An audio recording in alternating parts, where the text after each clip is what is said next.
union refinery jobs by fixing the renewable fuel standard. And he should. Visit fuelingus.jobs.com/take action to urge President Biden to stop the RINsanity and fix the renewable fuel standard today. Thanks for listening to tonight's Labor and Energy Special. You can help. Call your congressperson and join the movement to push back on RINs. This program is paid for by Jacob Media Partners. All opinions or statements expressed on this program are solely those of Jacob Media or its guests and do not reflect the views of WPHT or Odyssey. Today's program is pre-recorded. WPHT, WPHT-HD, WOGL HD3 Philadelphia. From the Cherry Hill Volvo Studios, where relationships matter. Always live on the free Odyssey app. Live and local with Matt Rooney. On Talk Radio 1210, WPHT. I am always tickled to be here on Sunday night. It's the pleasure of a lifetime to be here on 1210 WPHT, but I have to be honest with you, never more than this week. Tucker Carlson, gone. Your buddy Don Lemon, producer Dan, gone. Nate Silver, sayonara. Who's next? Could Producer be you. Dan, maybe? Could be you. No. Sorry, I can't. No way. I can't talk the show. Sorry. Sorry. Oh, come on. Forgot. Don't be butthurt. This is, look, I know some people have been saying some mean things about you on Twitter. But this is no time for you to go to pieces. Maybe I'll even talk more. Well, I think you should, so long as you have something worth saying. Yeah, well, I mean, Don't let them bully you. never. No one's ever going to bully me off the show. Let me tell you that. Our listeners here on the Matt Rooney Show just want to test your mettle. They know you can take it.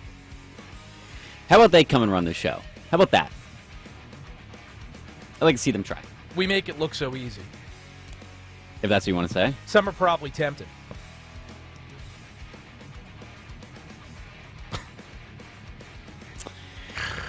I'll tell you what, folks. Well, listen, I'll say this about tonight.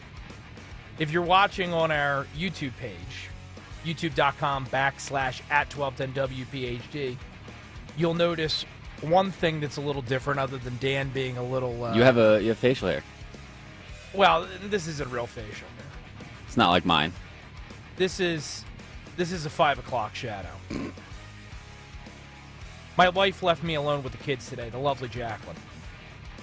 She had to go take care of some stuff, and yeah, this is what it looks like after a full day of children when it's raining and you can't let them outside where they can go here and there and everywhere and blow off that steam that children need to get rid of. This is in your future at some point, Dan. Trust me. Oh, I can't wait. Yeah, it's coming. It's coming. 855-839-1210, by the way, is the number on the Matt Rooney Show.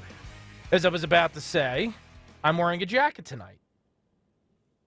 And you may be saying to yourself, Matt, why are you wearing a jacket? Radio is a casual medium.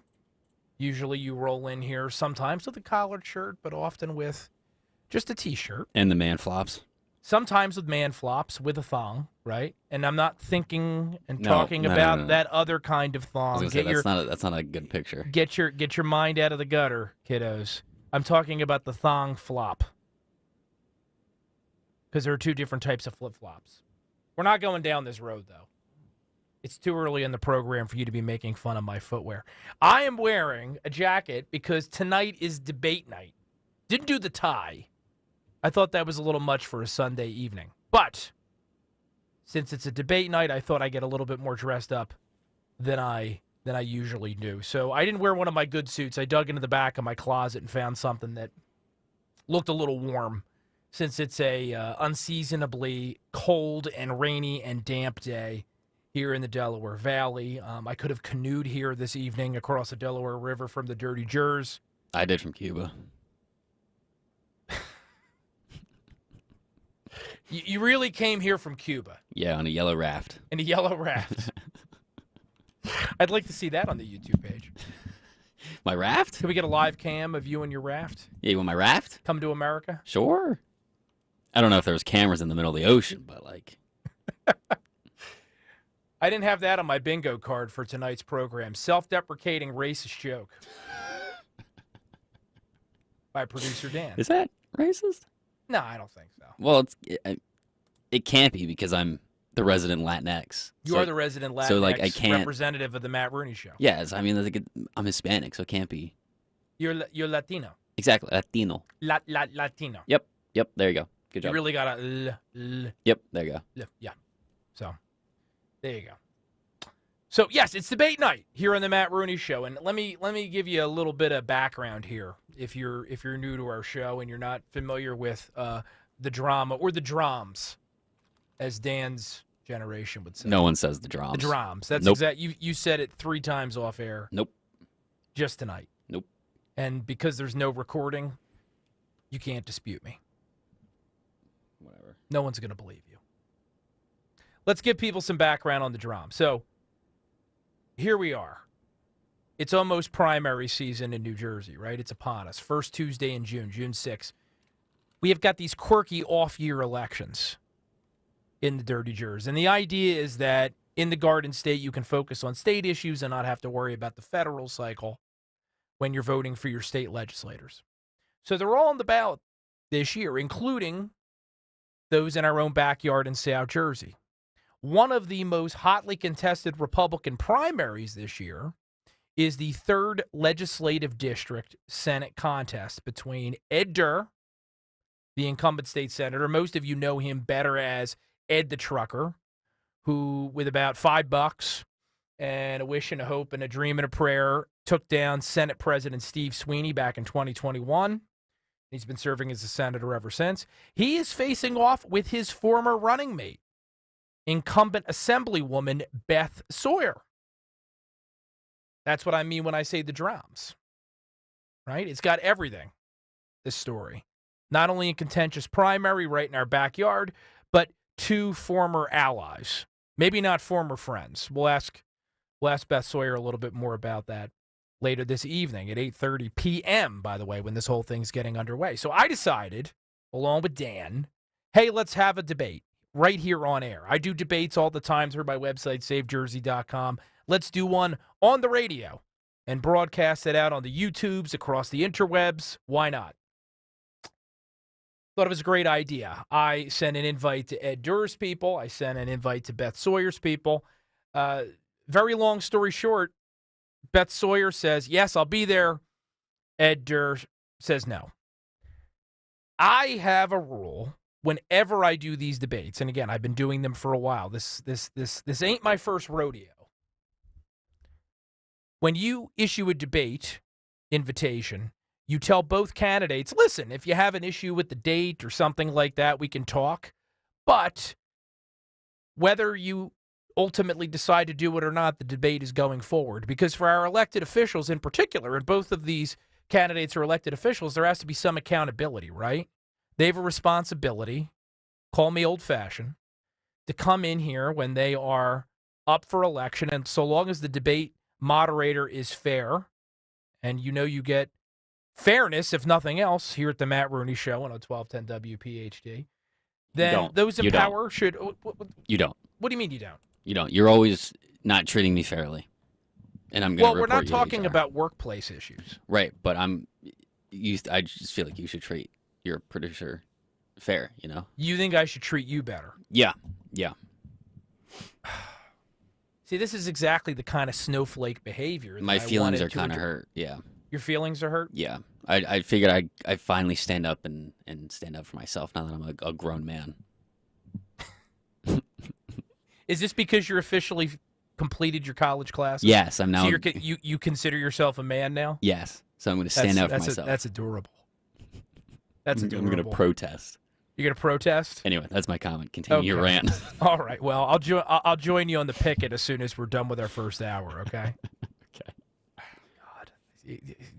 You think it's going to be bad now? You think it's bad now? Give him a degree.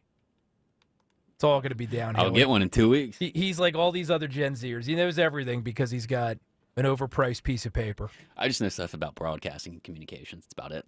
Oh, you're a communications expert. If that's what you want to call it. Yeah, absolutely. not just running the computer and getting this up there on the interwebs, but, interrupting me. Yep. Snarky comments, those crude TikTok videos you play once a show. Clearly needed to spend tens of thousands of dollars to figure out how to do all that. I know your mom's proud. She's called in before. I mean, just call me the Jen Psaki of the show, Snarky. The Jen Psaki of the show. Psaki. Yeah. Psaki. Do we have her in our little wall of clips? I mean, I don't think are you inside Jen Psaki? Because, her show is Inside with Jen Psaki. God. Oh, you went there. We tried. Look, I told the station we're going to try to keep the rated PG-13 and R stuff until, after 8:30. Tonight we've got a debate, so we have to be a little polite. But in any event, for those who are uninitiated in this entire situation that we're navigating this evening, Beth's going to be here. Ed has said he's not going to be participating in this debate. I am profoundly disappointed by that because Still time. There's still time. Still time. And I tweeted out earlier this evening, there is plenty of room on the street outside of our studios here on Market for Ed to go and park his truck and come on up here. And he will be greeted warmly. He's been on this program multiple times. He's been on this program. He's been a regular caller on other shows on this station. He's going to get a fair shake. And by the way, assuming Beth Sawyer's the only one that decides to join us in studio this evening, she's still going to get some debate questions that are going to force her to have to give us some direct answers, or at least that's what we're hoping for, direct answers. We don't throw softballs around here. So we'll see what happens. I've got my fingers crossed. I don't think we can show it here on camera because of the limitations of technology, but I tweeted out a photo and I put it up on my Facebook page a little while ago. We've got the Beth Sawyer placard. We've got the Ed Durr placard. We're ready for whatever happens. They'll see it once Beth actually comes in. Is that what we're going to do? We're going to flip the camera around? Yeah, once Beth and the debate starts, they'll see Beth. All right. Okay. Well, anything's better than looking at me for 3 hours. I mean, they did it last week. Apparently thousands of people do that every week. They come on here and they watch me. I think it's a little sick. I think you all probably need help, but I'm not complaining because it helps the station sell ads, and that's what we're here to do, right? I make no bones about being a ruthless capitalist. I know you too, Dan. Yeah. That's why you came here from Cuba. Yeah, I did. On your yellow raft. know. When did this happen? I want to chase this down. When did you arrive on a yellow raft? First grade. First grade? You know what they say, rest in peace, Uncle Fidel. Are we inventing a backstory for you? Is that what's happening tonight? No, it's always been my backstory. Are you? No, I'm serious. Did you actually come here with your parents? No. I did not think so. No, I was born in Lansdale. Yeah, that's what I was going to say. No, Sellersville. But for a minute there, I thought that's what you were trying to do. I thought you were trying to create a origin story for yourself and boost your credentials as a Latino. I mean, I can create like a whole persona on air if you want, I mean, the people listening are be like, oh, who's this guy? But I can create a persona where I have a different name, origin. Are you saying you can out George Santos? Probably could, yeah. Well, play some sad music and give me a sob story for how you got here. All right, talk amongst yourselves. Yeah. That's what I want to know. If you think you can do it better than New York's lying congressman. Because see, the talent he has, and being a lawyer, I knew a few people that can do this. They can lie when you know they're lying, and they can just make it so convincing. They've got this great poker face. It almost makes you wonder whether there's anything behind their eyes. And that's what George Santos has going on for himself. I don't know if you could pull it off. I don't know if I could either, but we can definitely try. Let's try it. All right. Let me get the... Oh, that's a little loud. Where I'm from, I come from my country. I come from Cuba. Is that a real Cuban accent? Or is that Lansdale Cuban? You can call it whatever you want. Okay, all right. Well, go ahead, continue. Sorry. I come from my country, Cuba, on yellow raft. No food, just parents, mis padres, mi hermano, and me dog. It's very, very hard for us. Escape Cuba. Why didn't you eat the dog? Don't interrupt me. Oh, we're not doing interruptions now? Okay, go ahead. Me dog was my best friend. Me best friend. No eat dog. No. We hungry. We start new life in the U.S. Very peaceful. And the rest So it's a quiet dog. so the rest is history. We went to Florida. My enemy. We met Uncle Ron. He wasn't in office, but we met him. He was governor of Florida. Well, that's what I remember reading. I remember, didn't Ron DeSantis fish you out of the ocean himself? Yeah, he did. Yeah. Yeah, and Uncle register Ron. you for the Republican Party. Yeah, he did. Yeah. Awfully good of him. We got a letter from Uncle Fidel. He wanted to rearrange the country. Stuck in the 1950 embargo. Wow. Much happier now. Muy bueno. You just said you weren't happy because I bully you. So which is it? Are you glad that you got here? And got and you know, All right, achieved the American dream working on the Matt Rooney show? There's no need to overanalyze this now. There's Well, no need to your analyze. mom is already Yeah, she's already on the YouTube stream. the YouTube stream is already pretty active tonight with people commenting, and one of them is your mother who says Dan was born in Sellerville, PA. I was. That's true. So Born in the hospital. Just not clarify. on a yellow raft. Not on the yellow raft. I was not born in Cuba. I was born in Pennsylvania. Yeah. It's just a joke that I have that I come from Cuba on a yellow raft. Well, I'm sorry that I ruined this for you. It could have been a thing. No, we're not You going to. could have gotten honorarium speaking gigs. We could have had a yellow raft out there in the lobby. The Dan Absolutely not. Valdez yellow raft. Here, this is what it sounded like when we were sailing.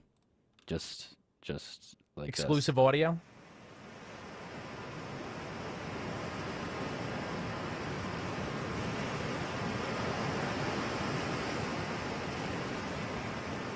That's what it was. That's what it was. Just waves for however long it takes to get from Cuba to Miami. At what point did you hear this? Now, why is it not working? Go ahead.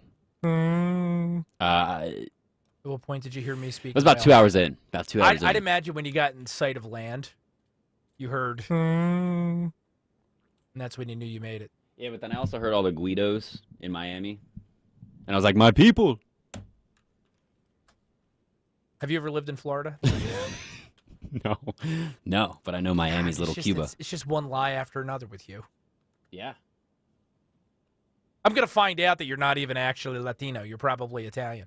No, I actually am. All right. Well, we're going to figure that out. That I am. I will tell you that I am. While we're taking our first break, I'm going to reach out to Dan's mom and try to get, I don't know. What's that company where you prick your finger and you put some blood in there? And 23andMe? Yeah, I'm going to get like a 23andMe kit or something, or I'm going to talk to your mom. Maybe you did a it was grade school ancestry project or something. No, it was my dad's grandfather that came from Cuba. I don't believe anything anymore. I swear that's the truth. 100% the truth. All I'm saying is this. For the Matt Rooney Show, I ordered a genuine Latino. You didn't for order outreach anything. purposes. I absolutely did. Right, and they were like, "Oh, we know the best person." We know the best person. And they yeah. stuck me. Yeah, and it's just been a laugh a minute ever since, folks. Yes, it is. Absolute laugh a minute. Yep. We got more we got to tackle on the show this evening as well. Of course, later in the program we have the parts of the program that I entrusted Dan foolishly. Twit Talk coming up at the end of this evening. We also have Dan's fact of the day. Spoiler alert, it does not have anything to do with his fake departure from Havana. No. Well, you can give me a fake one and a real one. That could be a fun segment. We're not going to do that. Is this real? I mean, they can guess the theme of the music that I'm playing because there's like a theme every week. There's a theme tonight? Yeah, there is. Okay. All right, so we have that to look forward to. Yep. I mean, it's better than watching grass grow, I guess. I guess. It's better than roller rink music or clubbing music. No, that was great last week. You like that? I wanted a playlist of last week. You like that? Yeah, I did.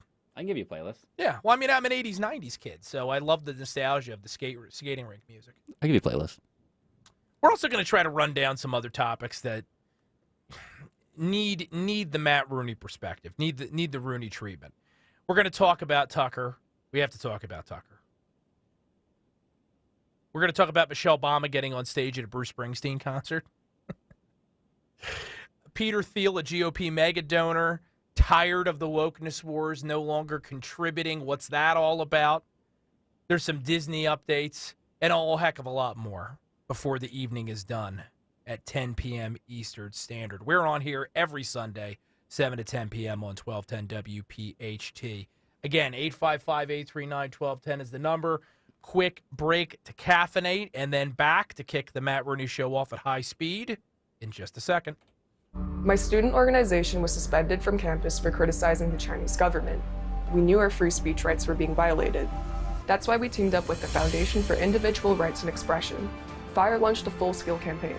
They talked to the media, sent letters to the school's president, and put billboards up around campus telling our story. That's what FIRE does. They defend everyone's right to free speech. Defend free speech at thefire.org. Paid for by thefire.org. Hi everyone, this is Stephanie Kelly from Emmons Roofing and Siding, and I have some exciting news to share. Emmons has partnered with SunPower, the top-rated home solar company in New Jersey. SunPower has been leading the solar industry for over 37 years and is the only U.S. solar company that's lasted longer than their 25-year warranty. Kill the bill, the energy bill that is. Imagine no more high energy bills, while all the while helping reduce your carbon footprint at no cost to you. It's a win-win. Yes, we now offer solar, but remember, if you need a new roof, siding, doors, windows, or interior remodeling, don't wait. Right now, Emmons is offering all 1210 listeners 10% off roofing, siding, and Anderson windows. And we are continuing to offer 12-month same-as cash financing. And don't forget that lifetime warranty on your roof. Give us a call today for a free estimate at 856-885-6677, emmonsroofing.com. Roofing, siding, windows, doors, kitchens, baths, and solar. Trust Emmons to be your first and last stop for all your home improvement needs. emmonsroofing.com. Philadelphia Children's Alliance presents the 2023 Bear Affair on Thursday, May 4th at the Link. For tickets, visit bearaffair.org. Join us at Odyssey as we all do our one thing. Together millions of things for our planet. Switch to eco-friendly cleaning products and spend more time outside to make every day Earth Day. When we each share our one thing, it becomes a million things for our planet. What's your one thing? Free speech lives here on Talk Radio 1210 WPHT. And on the free Odyssey app.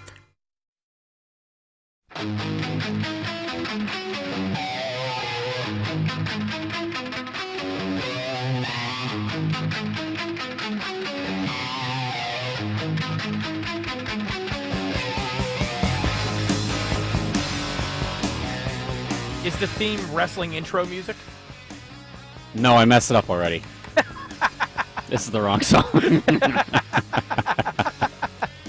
That is the Matt Rooney Show difference. You build up this, guess what? You're going to be able to figure out what the theme of our bumper music is tonight, ladies and gents. So just completely... First song, swing and a miss. Well, no, because I saw the artist and I was like, yes, that's it. It's from the same album, the same artist. And I was like, yes, this is what I'm going to do. And I... ignore this song, please. Well, we'll start next one. Look, I mean, that was pretty bad. That was pretty bad. I mean, hold on. Do you want me to hear? But what redeems you is your story that you shared with us in the first segment of this evening's program. Do you want to play the song? You worked awfully hard to get to this country. Do you want me to play the song so people know? From Lansdale. Yeah. Yeah, if you want to. Okay. All right. Here's your hint. Number one. Okay.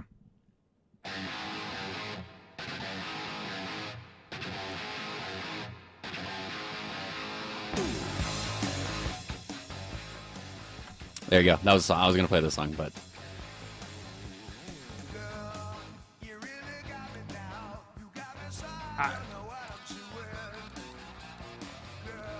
how this fits into anything, I'm not sure. You'll find out. And if you don't get it by the end of the show, I'll tell you. I mean, it's pretty standard radio, classic Rocky kind of music. Yeah. But there is All right, so this is not one that's going to be readily apparent. We need to see the pattern emerge. That's what you're telling me. Correct. Okay. Correct. All right. You got to see the pattern emerge. We'll be disappointed. That's what you want to call it. The disappointment is certain. 855-839-1210 is the number should you wish to call in and participate on tonight's program. You also can check us out over on YouTube, our YouTube channel, which Dan started, even though we kind of fouled up the URL itself. It's youtube.com/@1210WPHT, up to over 2,200 subscribers. Hey, now. Yeah, our check goal is to beat the sports station down the hall. So. And what are they at? They're at like 4K. Okay. Were they up before us? Yes. All right, well, so they got a head start. They were way up before us. I mean, we're going on about a month at this point with the whole YouTube thing. So 1210's a little station that could. We'll catch up. Yeah, at 1210 or youtube.com/@1210WPHT. Yep, that's it. At 1210WPHT.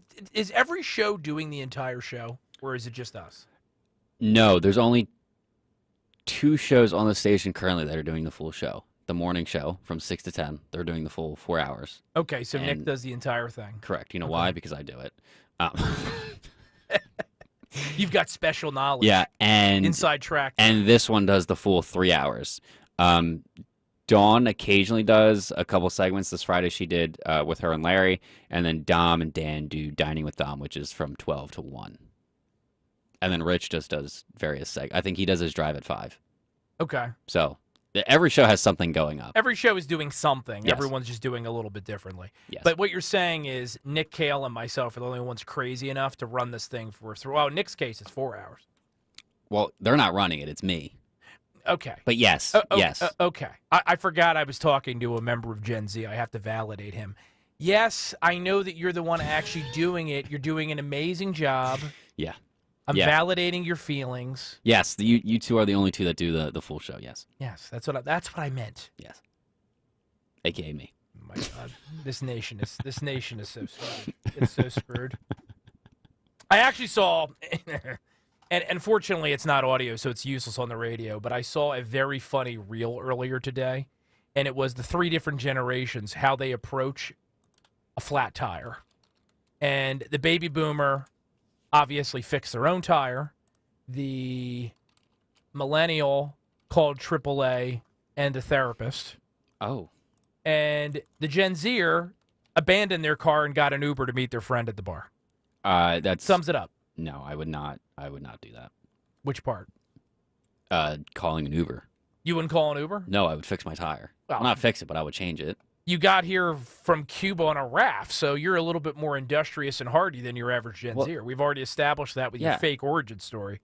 Yeah, I know how to change a flat tire. Okay. So that's one thing going for me. All right, well, I'm going to call you next time. I'm going to cancel my AAA membership. Okay. Well, also, I don't know if you know, but Gen Z is also apparently, extremely lazy, and they just don't want to work. So. No! There it goes. Employers reveal why Gen Z is the hardest generation to work with. Why is that? That's not what I wanted. You know, we have a debate tonight, Dan. Yeah, I know. We have to be on our game. I wore a jacket. Yeah, and this is the second wrong music selection. No, there was a video. You're lying to our listeners. There's a video that was playing that I didn't. Okay. Yeah. Where's the story from, by the way? New York Post. New York Post. Yeah. Okay. Reported poor communication skills among their young hires. They have the same weird office behavior. They don't know how to conduct themselves in a business setting. Believe that. They have a hard time concentrating. Yeah. Also believe that. Yeah. Because you're being distracted and pulled in so many different directions by social media. Their phones are an addiction to office culture. Was there office culture? Quiet quitting. That's one of Yeah. the most interesting aspects of Gen Z culture. Yeah. Work culture specifically that I'm aware of. This whole idea that instead of saying I quit, or even instead of just not showing up one day, you show up and just stop doing your job. Yeah. Do I have that correct? Yes. Which is what you've been doing on the program for about a month. It's evident. Yes. I'm waiting for someone. Unfortunately, I don't have hiring and firing authority over you. Is also a displaying of lack of effort. There you go. So that's why. Yeah. Yeah. Report entitlement is an issue with new hires. Okay, there you go. That's why Gen Z is the hardest to work with. Am I hard to work with, like generally speaking? Are you hard to work with? Yeah. Oh, you're impossible. But it makes for radio comedy. I want like an actual genuine answer. A genuine answer? Yes. You know, I'm noticing, and maybe this has something to do with your imminent college graduation, you really need me to say something nice about you tonight. I think that's just tonight. All right. I think that's just to make up for all the times you've been mean to me. All right, give me some affirming music. Some affirming music? Yeah, something, this is the scene in the movie where, the coach walks up to the player who's been having a rough time and lets them know that they're valued and have value and believes in what they can accomplish. Like, is this what you want? I am the architect of my life. No, this sounds like I fell off of your yellow raft and I'm drowning. While Enya is singing in the background. Not even close. There's no such thing as affirming music. You don't have any positive, upbeat, heart-to-heart music? Well, when you say that, then yes, I can find that. All right, well, that's affirming. Is this? You're graduating from college. Come on. Positive, upbeat.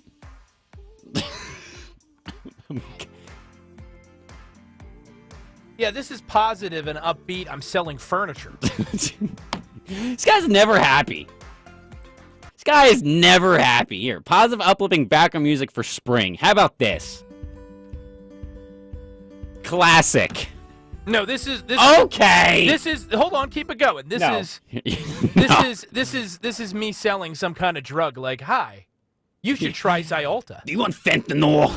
I used to fall asleep at the wheel until I tried Zyolta, and then they give you that extended list of horrific side effects. Even though you're watching someone dance in a meadow, Zyolta may cause rectal bleeding, brain hemorrhaging, hallucinations. You might imagine a backstory where you floated on a yellow raft from Cuba, even though you were born in Lansdale. Is this what we want? No, this is you and I work on a yacht and drop acid. The yachts. How about let's try this so one. bad. Let's try this one. No, but close enough. Okay, come on. Hey, Dan. Dude, I've gone through all these positive, upbeat music things. There's nothing here that you want. Well, you know what you and I at least got you to do? Huh? Work. Congratulations. You see what I did there? This guy. All right, last one. I think we got it here. Yeah. I don't know about you, but this gets me hype. No, this is a day spa. Oh, come on. Okay. Hey, Dan. I know you've been going through a lot. Living with your ex-girlfriend. Dating 2-3 women at a time, not knowing which way to go. You've got that weird thing growing on your upper lip. You work for here you go. A playlist full of positive energy. Sorry, let's... This is better. Okay. This is more what I was thinking. We finally did it. I mean, this is more subgenre affirming conversation on a reality television show that Matt's wife watches. But, this would be the scene on Real Housewives where the two housewives, after they were punching each other at the restaurant, were hugging by the pool. Oh, I've seen. I don't think you're ugly. I don't think you're ugly either. Oh, don't worry. I've seen Love Island, so I know what that's like. I just really wanted him so bad, and Christine comes over here and messes everything up. I just want a nice, happy man, and you're Christine being a bitch. What I want is someone that's in it for the right reasons. That's my favorite of all time on reality television. He's not here for the right reasons. What are the reasons? They never tell you what the reasons are. Why are you supposed to go to these places? I just want a nice guy who really just cherishes me for me and really will accept me for being so willing. I came here and you get the music back on. Oh, that's loud. That's loud. Now that everyone's deaf. I came here for the right reasons, and I opened myself up. And, yeah, he took advantage of my vulnerability. And I want to go home. And then they get in the limo and they drive away. Yeah. Maybe we missed our calling. Let's the heck with this conservative radio stuff. Let's go be executive producers for a I'll go to Love Island. reality TV show. Love Island. The UK version's better than the US one. Yeah. I'm just saying. Except we could work in some different elements. Probably. You know? We gotta go on break. All right. Do we have to break? Yes. All right. Yeah. So we don't work at a reality TV show, so we have advertisers. So they have to play their ads. So that's what we're going to do right now. But when we come back, maybe we'll get on topic here on the Matt Rooney Show. No promises. 855-839-1210 is the number. Back in a minute.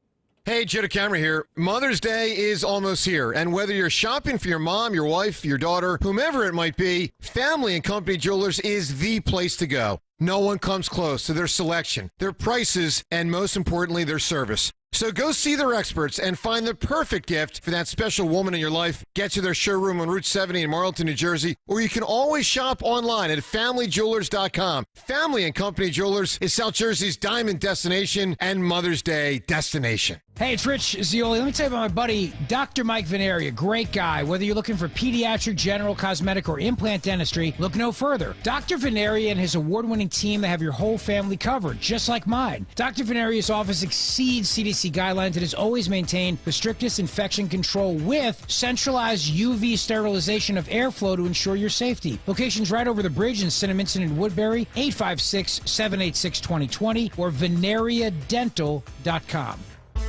Before the opening bell on Monday, contact David Bazar, Karen Bazar, or Brett Elam of Thrive Financial Services, 215-798-9088. Get on the original Roadmap to Retirement and get yourself educated about the tax benefits of a Roth IRA. It's your Roadmap to Retirement, and it starts by getting educated from advocates who will help you navigate your own Roadmap to Retirement. Leave a message at 215-798-9088. Young people everywhere are making a difference. Special Olympics has changed my life so dramatically. It's helped me a lot to be fearless, in the real world. My friends I've made through Special Olympics are the best people I've ever met in my life.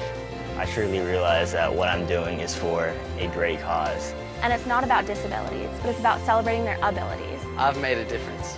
Now it's your turn to make a difference. Get involved at SpecialOlympics.org. Calling on Media PA to follow 1210 WPHT on the free Odyssey app. Download it now.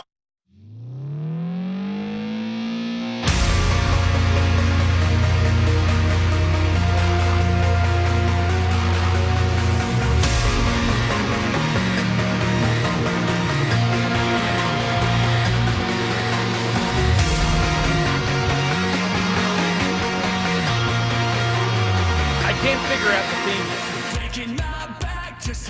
We're too deep, and I have no clue. Other than bad. It's a little bad music. I mean, this is good, but it might be a little obscure. But I think the next song should get you. We should know. You're confident on song 3 that I am going to be able to figure this out. I'm confident. Just you'll know it by the end of the show. Okay. Yeah. All right. We'll put our trust in you, which. If you've been listening to the last 40 minutes, that's somewhat of an insane proposition, but what the heck. 855-839-1210 is the number here on the Matt Rooney program. I want to bring on a guest. We have the debate coming up later this evening on the Matt Rooney Show, 8:30 p.m., Beth Sawyer versus Ed Durr, even though we do not think Ed Durr is coming. I can't confirm Beth Sawyer will be joining us. Looking forward to that, but there's a story out of Central New Jersey, assuming you believe Central New Jersey is a thing. But we're not going to get into that right now. We don't have enough time. Another program, perhaps.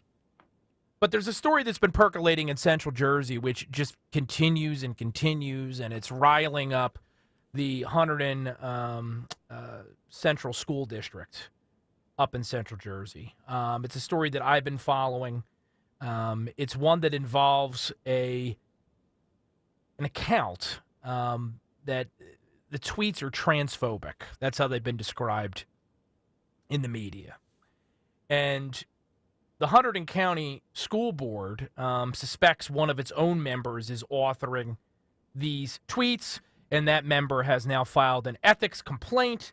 And then we just found out the other day, and of course I'll bring on the authority on this story in just a moment. Now the board has authorized its president to file an ethics charge against Rebecca Peterson, who is the board member who it's looking into for allegedly posting these anti-trans comments. It's a mark of our time. This is the kind of story that if I brought it up to you and tried to explain it even 3 years ago, you would look at me cross-eyed and not be able to make heads or tails of it. But gender politics continues to permeate every level of our society, including our school district. What's up with this story? Where is it going? What is the state of things? And what can it maybe tell us about the state of our culture at large, and particularly the struggle for educational integrity at our institutions of learning?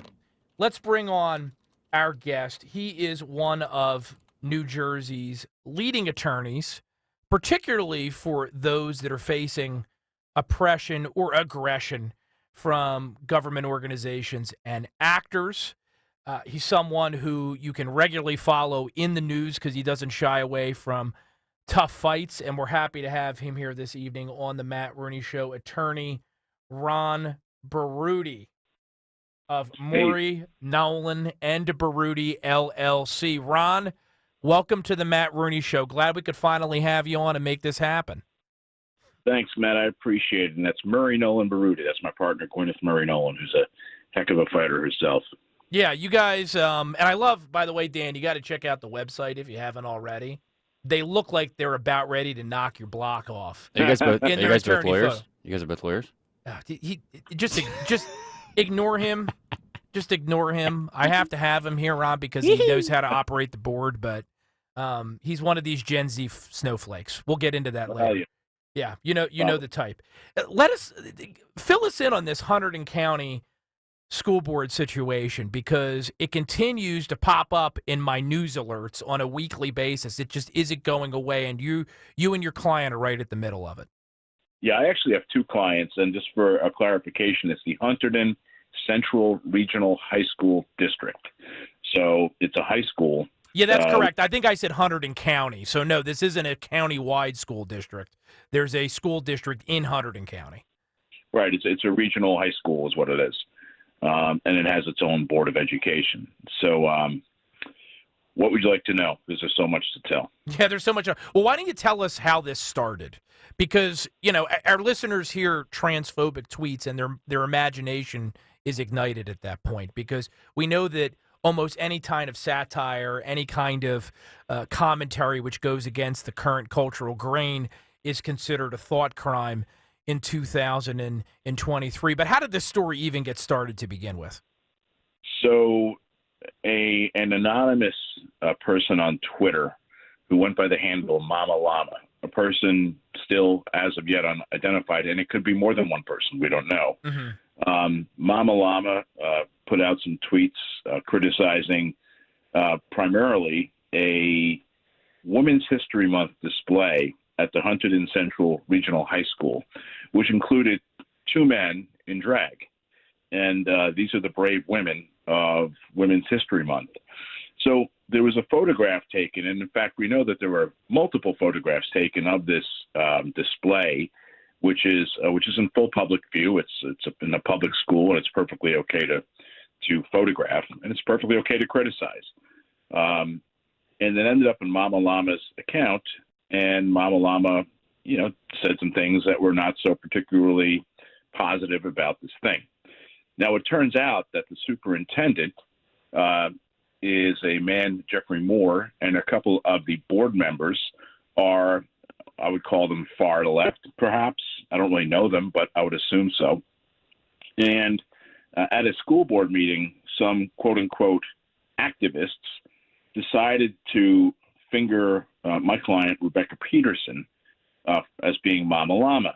And it was just a horrible, terrible thing, and investigations had to take place. And could it be possible that Rebecca Peterson was Mama Llama? And suddenly the superintendent, the board president, the vice president went into full investigatory mode. Meanwhile, remember, this is we have a First Amendment, and the school board. It's a public entity, and whoever Mama Llama is or whoever they are have an absolute right to the confidentiality of their communication or the to be anonymous, to remain anonymous. And certainly, whoever Mama Llama is did not write this as a school board member. It was written as an anonymous person. Well, and that's what I keep coming back to Ron. And I mean, I practice different, areas of the law than you do. So I defer to you. You're the expert. But where is the alleged ethical violation here? It sounds to me like it's a cultural crime. It's thought crime as the left currently conceives of it. But unless you're doing something in your capacity as a school board member, or, I can't imagine what confidential school board information you could disclose, but I'd imagine something related to contracts, right? If there's certain information regarding a contract the school board's deliberating about that got tweeted out, that could be an ethical violation. I'm not hearing one here. Yeah, well, in fact, Rebecca fired the first shot. She believes, and I believe, that it is, school boards have to act within the boundaries of the law. And here the school board, by engaging in this investigation, wasting taxpayer money to try to find out who Mama Llama is or who they are, has engaged in unconstitutional activity. They're state actors. They have no business investigating tweets of some anonymous person. It's got nothing to do with the school board. These are people whose noses are broken over the fact that they're being criticized for what they're putting up in the school, and it's perfectly criticizable, if that's a word. And it got worse, though, because then they called in the superintendent and principal of the school called in my other client, Paul Tanko, who's a security guard. Man was a lieutenant in the Rutgers Police Department. He is 7 years a security guard. Never has the superintendent called him in to discuss security at the school, but he called him in to discuss Mama Llama. And were you the person who provided this photograph to Mama Llama? Did you take a photograph? Now, the client was honest with the superintendent, but what happened is that the superintendent was waiting for him to be dishonest. And even after my client honestly said, yeah, I took a picture of it, the super decided to let him know that he checked out all the security footage and saw that he did take a picture of him. This is what the superintendent of the schools is wasting his time with. So many consequential issues right now facing our children, right? Learning loss. Many parents have security concerns after the latest wave of school shootings. God knows our children are up against all different types of challenges, both at home and in the culture. The idea that the school board is spending this much energy on this particular issue, regardless of how you feel about the trans movement, it really, truly is jarring. What's the status of Rebecca's complaint? So Rebecca filed a federal lawsuit just in the purely in the public interest. And she believes that the entire district is being treated unconstitutionally. The rights are being violated because we have a school board acting as a state actor that's busy violating somebody's or some people's First Amendment rights by trying to, quote unquote, out this tweeter. Paul Tanko also filed a Title 42 claim, 1983 civil rights claim in a federal court. And he's actually seeking damages because he was suspended with pay. But, he's been tainted by this investigation. He did nothing wrong.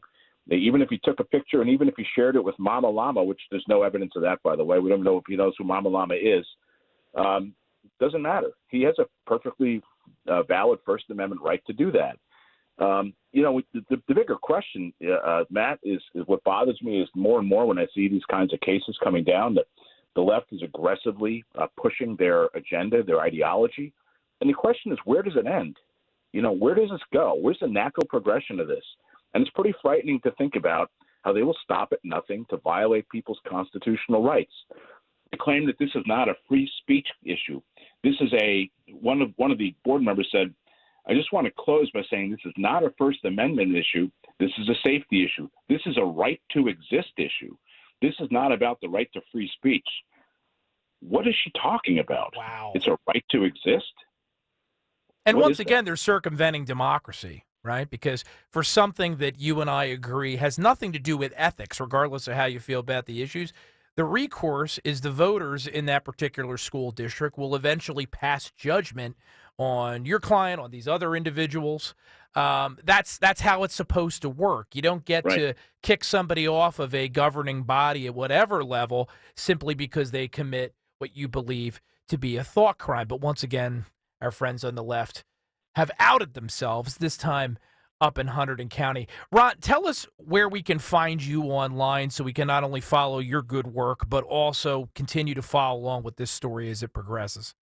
Yeah, thanks, Matt. So we're at MurrayNolanBaruti.com, and I'll spell it. It's M is Mary, U-R-R-A-Y hyphen N-O-L-A-N, Murray Nolan Baruti, BERUTTI.com, MurrayNolanBaruti.com.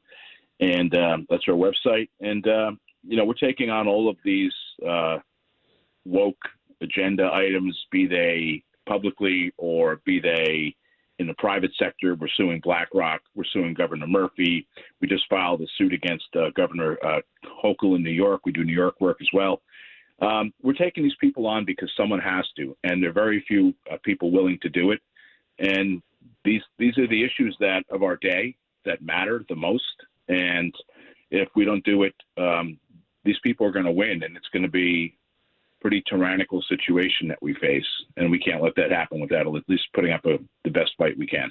Expertly said, and it's one of the reasons why I wanted to have you on, and we're going to make you come back again in the future on these storylines and others, because so often I hear the complaint over at Save Jersey here on the station in the comments, well, why isn't the Republican Party suing? Why isn't anyone taking these people to court? It's a complicated complaint, and I understand the frustration, but there are competent conservative attorneys out there that actually are tackling these tough cases, and they're doing good work. So make sure you find them online and support them. We know you got an airport run coming up this evening, my friend. So thank you for taking the time to call into 1210 WPHD. Thanks for having me, Matt. Take care. Take care, Ron. That's Ronald Baruti, everyone. Murray, Murray hyphen Nolan Baruti. So do lawyers have like a secret clan? What do you mean? Is it a secret clan? Like it's like a secret club? It's like all lawyers, like the inside lawyering club. What like lawyer, about? Like all lawyers just know each other. What nonsense are you spewing It's kind of like when you drive a motorcycle, you have the little motorcycle wave. So it's like you're part of the motorcycle group, like the family. Is that how it is with lawyering? It's like all lawyers have like a secret club that all lawyers just know each other. No, that's not what we're talking about. We're not talking about it. I'm aware of Ron because of the good specialized work he does. He takes on these cases that a lot of lawyers would stay away from, either because they're worried about the negative press, the stigma from other attorneys, because, newsflash, if you didn't know this already, a lot of libs in my profession. Overwhelmingly leftists. Yeah. So Ron isn't just good at what he does, he's also fairly courageous for taking on these cases. Do they have like lawyering conventions? Yeah, they do. They're terrible. No, that sounds terrible. Yeah, no, because if you're a somewhat interesting person, the last thing you want to do is get together with a bunch of attorneys and talk about the law. Yeah. Right? Yeah. I mean, I know you get together with other producers and talk about soundboards and stuff. I don't. Can I just call someone out on Twitter real quick? Sure. Bo Breen, at Bo Breen, said, tune in for the debate at Matt Rooney NJ instead of am listening to the Weird as F Cuba skit.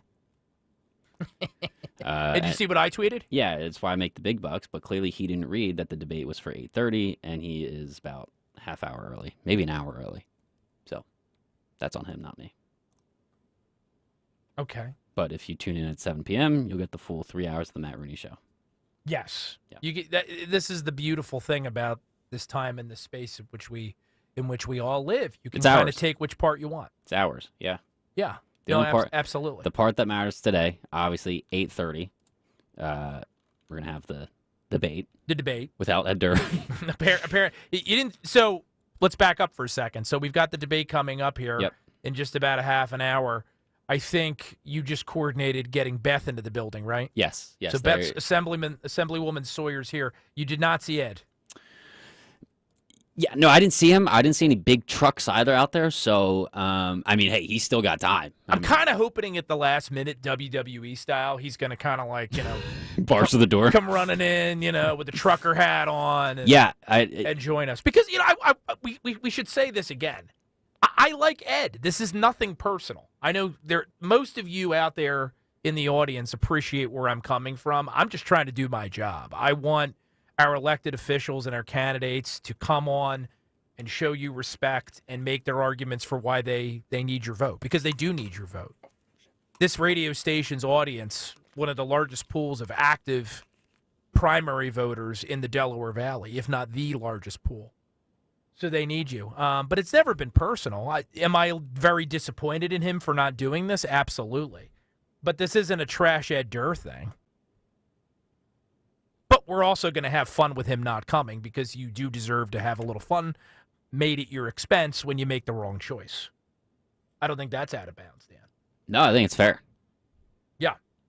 So, Bo, online, we hope you stick around for the full 3 hours, but 8:30. That's the time that we're going to have Beth Sawyer and 9:40 is Twit Talk. Yeah, that's the time where if you're still listening, you need to start doing shots. If you want it to make sense. If we're giving important timestamps, 8:30 and 9:40. I know it's the most important 15 minutes of your day, of your week. It's my favorite part of the show. It's so disgusting. And I often, as many of you out there in the Delaware Valley, you see your family on Sundays. I saw my parents today. It's always the same thing. Are you really going to do that Twit Talk thing again? No one understands why I let you do this. Well, we're almost done Barney, so. Thank God.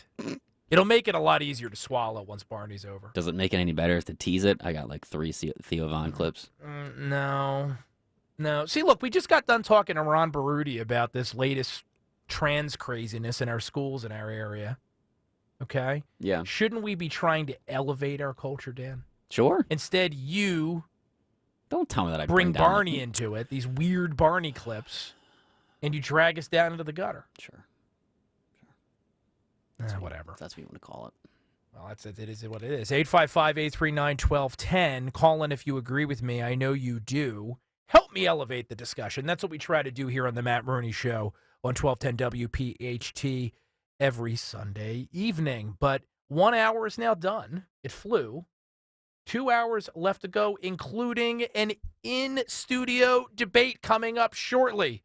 Do not go anywhere. We'll be back in just a few moments.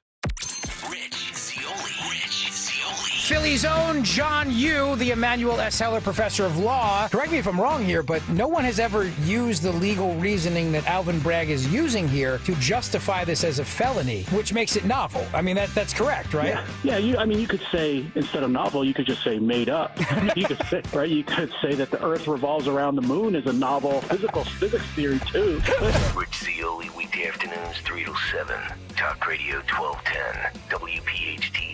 And on the free Odyssey app. Diabetes, high blood pressure, anxiety meds, everyone's on them. If you're a 50-year-old male, maybe a bit porky, and you may even have type 2 diabetes, $1 million of term insurance may only cost you about $200 a month. Call Term Provider. Speak with Big Lou at 800-700-6898. Big Lou will find a term life policy for you even if you have type 2 diabetes, are overweight, or have high blood pressure. Term Provider has helped thousands of people like you who think they can't afford term life insurance. To buy $1 million of affordable term life for you, all you need to do is call Big Lou at 800-700-6898. Lou will make sure the scales are tipped in your favor. Call 800-700-6898. Big Lou will answer your call and work to fit you into a term life policy that you can afford. Remember, Big Lou's like you. He's on meds, too. Call 800-700-6898. 800-700-6898.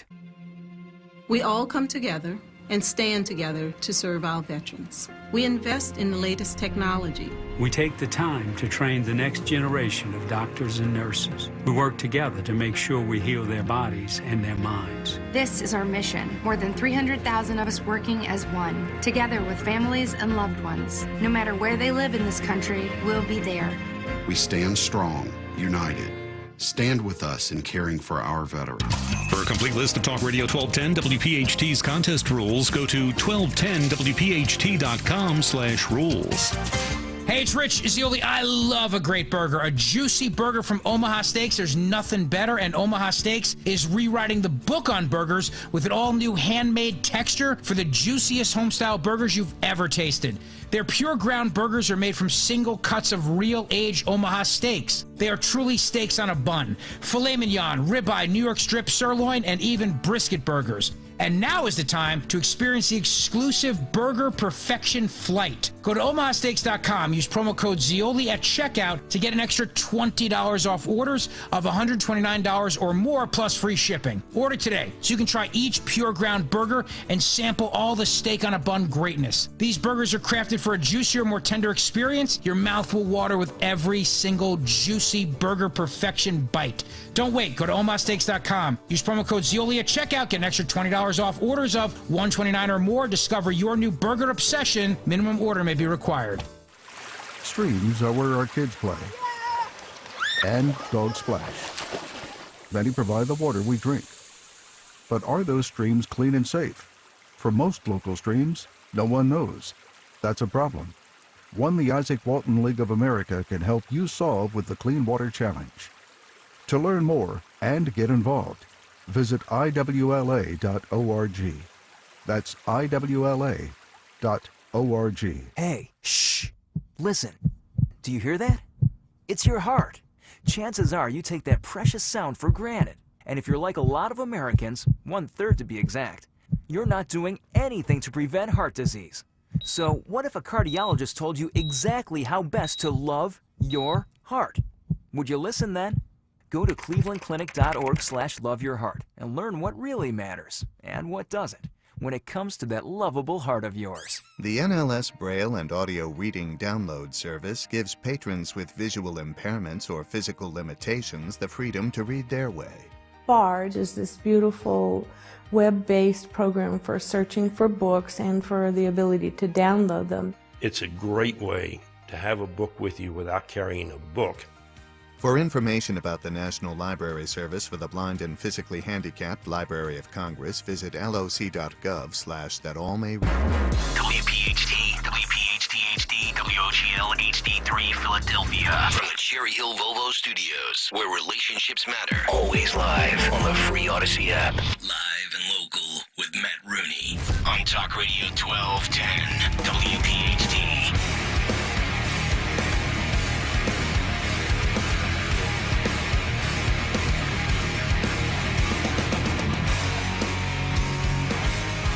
Welcome back. Old friends, new frenemies, and all who lie somewhere in between. It is the aforementioned Matt Rooney here on The Matt Rooney Show every Sunday night, 7 to 10, here on the great 1210 WPHT. And also, not just on the radio, also on our YouTube channel, youtube.com/@1210 WPHT. Did I do that correctly, Dan? Yeah, youtube.com/@1210 WPHT. Yes, and the reason that I have to add that "at" in every time that I nearly forget, that's you. Because you did something wrong. I did not do anything. Well, you're the one that set it up. I did. Who has @1210 WPHT? Everyone. Yeah. Every YouTube channel nowadays has the @ in front of it. And why is that? I could not. Let me get the CEO of Google on the phone. Well, you're the Gen Z guy around here. Yeah, You're okay. supposed to understand this stuff. Okay. All right, fine. Be that way. It was already a difficult first hour with you. It was not. I think you're coming up on a major life change with this whole college graduation thing. Probably. You have to join reality with the rest of us. Probably. And so you're being a little snippy, as my wife, the lovely Jacqueline, would say. Little snippalicious. You don't know snippalicious until you've seen the rest of me, boss. Well, until I've seen the rest of you? Oh, I can get snippalicious if you want. I've got a great angle of you right now. It's just your glasses up. Good. Because that screen, it's how I like it. Good. That monitor there. 855-839-1210 is the number here on the Matt Rooney Show. 1 hour down, 2 hours left to go. And this hour is a little extra special because, as you know from listening to the first hour, we're going to have a debate here in the studio in just about 24 minutes, more or less. It's going to, unfortunately, from the looks of it, and there's still time for a Raymore Flanagan van to pull up out front, but it looks like it's going to be an empty chair debate. We do have in studio Assemblywoman Beth Sawyer of New Jersey's 3rd Legislative District, right in our backyard down there in Great South Jersey. We invited Senator Durr. He's been on this show 2-3 times minimum over the course of the years, and we've always been happy to have him. Did not accept our debate invite. It's like when you're in grade school and you walk up to someone and they give you the invite to like come to their birthday party and you say no. It's heartbreaking. Or it's like when you write on the piece of paper, will you go out with me? Yes and no. And there's only 2 options, or there's only yes. Yeah, Ed checked no, and I thought he'd at least check maybe. Yeah, exactly. So there you go. That's I would have at least thought that he would have said something, but well, he did. We had a textual conversation about it. Yeah. Okay. Textual discussion. Okay. And he made it abundantly clear that he did not think that this debate was worth his time. Okay. I'll leave it at that. I know you were disappointed. Me? The station doesn't care. They had a lot of fun with this on the morning show. Oh, we probably will, yeah. Yeah, no, absolutely. I mean, what we got maybe 2-3 segments worth of the Nick Cale program? About 2 days. Yeah, about 2 days worth. Yeah. And Dawn, of course, made a comment about how, oh, Matt, why do you expect people aren't going to listen on the weekend? People aren't going to come in. You know why? Because we're a weekend show. Because we're a weekend show, right? Yeah. And then you defended the show. I did. Just giving a little bit of background here for anyone that's new because they're listening to the debate tonight. And I was proud of you for sticking up for us. The only time you're proud of me. Yeah, you very often disappoint me. Yep. But you didn't in that particular moment in time. So here we are. He never, to my knowledge, got back to Dawn Stensland. I don't think he got back to anyone. Yeah, because Dawn offered very kindly, I thought, to steal the debate and have it on during her show 10 to 12 during the week. I am not getting into that. I'm kidding, Dawn. I'm not getting into this. You know we love you. But Dawn very kindly offered to, hey, if you don't want to go on Matt's show, come on my show. Matt can come on. We can do it together, whatever. To the best of my knowledge, to use a lawyerism, he never reached out and never offered to maybe make it happen. So here we are. My plan, we're going to relax the format a little bit because it'd be a little weird with one person to follow a strict debate format. But I have some debate questions here in a Word document that I have prepared. I may also think of some off the cuff because that's the way this stuff works. When you're having a conversation, sometimes something pops into your mind. And we will ask Assemblywoman Sawyer these questions, and I'm expecting that we're going to get some direct answers. And hopefully it's not what I wanted to give you, the Matt Rooney Show listener. I wanted you to have a direct comparison between the two candidates, but you'll at least get to know something about Assemblywoman Sawyer. And who knows, maybe in a different format, if we get into Ed the Trucker, he'll respond. Maybe he'll call in. Do you think he might call in? No, but maybe he will. I don't think he will either. I think that ship has sailed. But you will let him in the building if he shows up in the next 21 minutes. I won't. Sean will. We'll send Sean down? Yeah. Poor Sean. 855-839-1210 is the number. And by the way, if you want to call in and you want to suggest a question for the Assemblywoman, I think that's okay. You can also go ahead and suggest it via Twitter, via the Twitter web. You can tweet at Dan. Usually most of our listeners tweet insulting things at Dan, mean things. He's feeling a little bit tonight. He's a little sensitive, so try to be a little nicer than you usually are. You can also tweet at me, Matt Rooney NJ. You can tweet at the station, and you can, of course, comment over on the YouTube. Actually, I'm sorry, page. Matt. Did you hear that? There's someone out here. Could it be? Ladies and gentlemen, he's not here. Wouldn't that be amazing? He's not here. You know how they do that in professional wrestling? Yeah, though? that's what All I of was a trying sudden, to. Yeah, they pan to the bay where the trucks park, and all of a sudden Yeah. it's Ed Durr walking in. And he's carrying a folding chair or something like that. Yeah, that's what I try to do.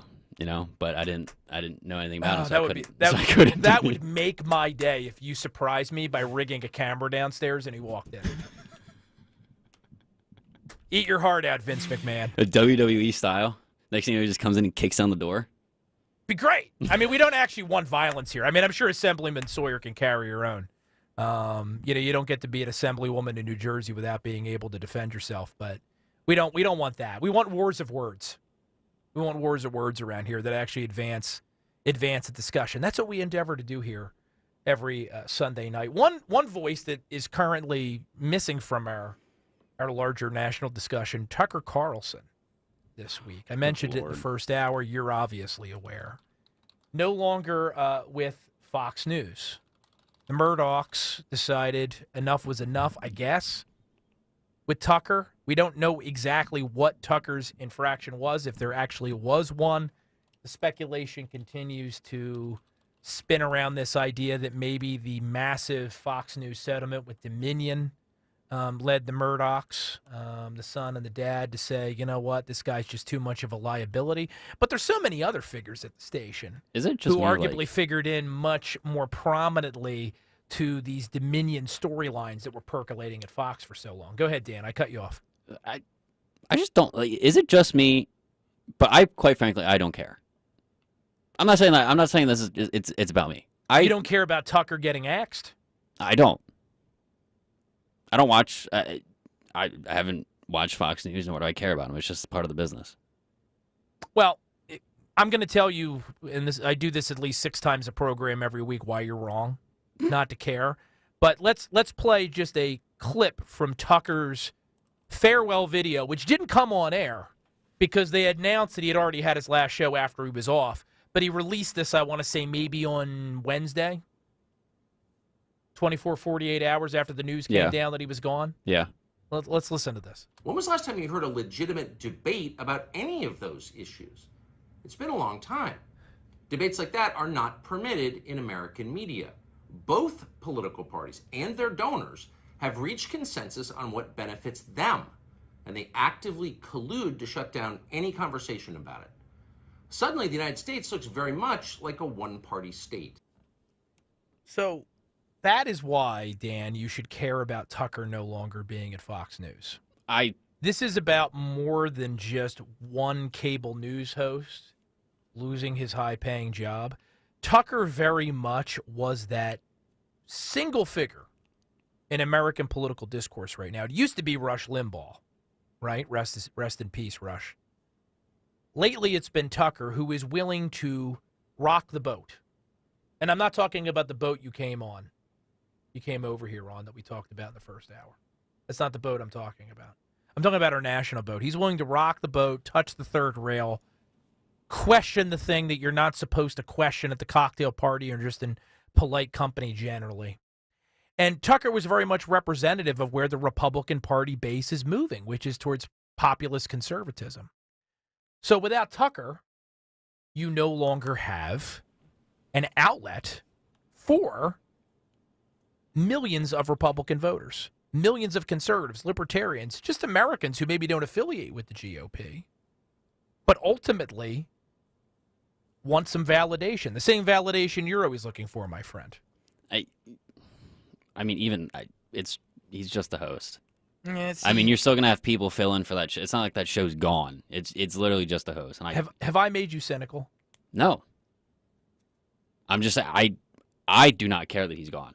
You don't care at all. My life will still go on. I'm not gonna go sit here and boycott Fox News because he's off. I mean, I slept last night. I didn't lay a bit awake looking at the ceiling crying. I mean, you have Lawrence Jones stepping in for Fox News or for Tucker Carlson all this next week, and it did not go well. No, and you had Brian Kilmeade who was in last week and it didn't go well. They lost about 1 million viewers, which I understand he has a cult following. I get that, but well, it's not as you say, a cult following, my friend. These are the voters who showed up and voted in 2016 who did not show up and vote in 2008 or 2012.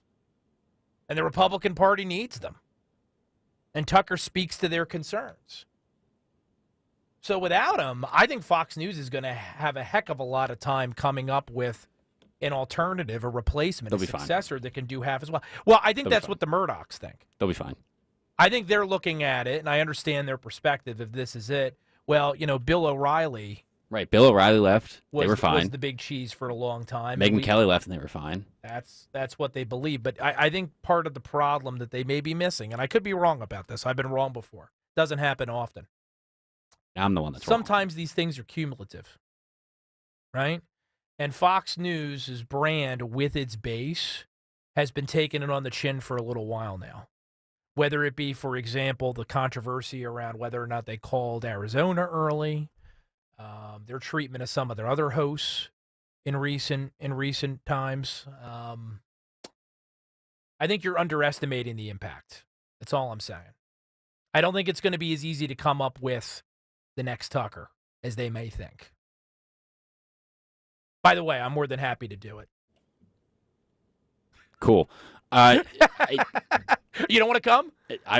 Not for TV anymore. That was a dream that I no longer want. Oh, hold on a second. You once dreamed of being on television? I and did. Then you gave up on it? When I first got into broadcasting, really? When I knew I wanted to, I always wanted to be on TV. That's it. That was my main focus. And now I gave up on it. I'm not doing it. Nope. Is it that week where they made fun of you for being ugly unjustly? Yes. Who was that? Was that Grieg? Yeah. Yeah, which is also in the chat, by the way. He's Secret Squirrel. Yeah, why did Grieg, can you explain why you changed your name this week? He's saying some crazy stuff, too. Yeah, I play something to which I can spit sunflower seeds. I did. I'll tell you what. Whenever somebody says something screwy, they're your listener, not mine. I'm deflecting them over to you, my friend. No. That's why Tucker matters. You're wrong, I'm right. That's the way it goes. I still don't see it, but of this look, I am sure. We can disagree, and that's what makes our country go around. Really? Yeah. That's a low blow. I mean, you have the right. I mean, people have the right to agree and disagree. I just don't think it really matters for Fox. I think it was just purely a business decision. But what's the upside? You know, what's the upside? Who are you going to find that's going to be able to replace those listeners, those viewers? That's what they got to find out. Well, right. I don't know anyone off the top of my head, but they'll be fine. It's not Brian Kilmeade, and I get nothing against Brian Kilmeade. I actually really like his books, but he even said it. Didn't he say something like, well, I'm no Tucker Carlson? Yeah, he did. There's no obvious guy or gal in the wings that's going to be able to step up. And again, not just produce a show. Lots of people can produce a show, but be able to speak to those populist conservatives that are swelling the GOP's ranks. Yeah, but also apparently people are coming out saying that Tucker was not a good person. So I don't know how true those are. Well, do you remember Bill O'Reilly's Will Do It Live? Yeah, I do. YouTube video? Yes. They're on TV. They're all egomaniacs. I don't see what that has to do with them being good hosts or useful. People don't see how you are off air. Total prima donna. Yeah, that's what they complaining about what's in the latte machine down the hall. I don't even drink them. Let's slow your roll, buddy. You drink High Noons. And you're going to get picky now? You know what? There's multiple other people in that studio with you. I can guarantee one of them drinks a High Noon. That's part of the reason I'm upset you're on such poor behavior, because we have guests tonight actually here in the studio. Oh, fine. Not just all the people out there listening. Oh, I'm fine. 855-839-1210 is the number. Let's take a break, play some ads, then we're going to have a quick segment, and then we've got our debate. What fun. You're on the Matt Rooney Show. Back in a moment. Let Colony Pools and Power Washing bring your home back to life this summer. Call Colony Pools right now at 302-762-2250 and let the experts power wash away the green algae and mold on your roof, your deck, and your siding. Pain in your knees, shoulders, hips, or back that won't go away? Check out QC Kinetics. No surgery, drugs, or downtime. QC Kinetics. 215-999-3000. Phillies fans, baseball is back. Swung on, hit, crushed, and the Phillies are going to lead it 4-0. Catch every pitch from every Philadelphia Phillies game live with Sports Radio 94 WIP on the free Odyssey app. It's a complete game shutout for Aaron Nola. The voices you know, the team you love. Bedlam at the bank. Bryce Harper has put the Phillies on top. Your Philadelphia Phillies, your Odyssey. Download the free Odyssey app today. Calling on Blackwood to follow 1210 WPHT on the free Odyssey app. Download it now.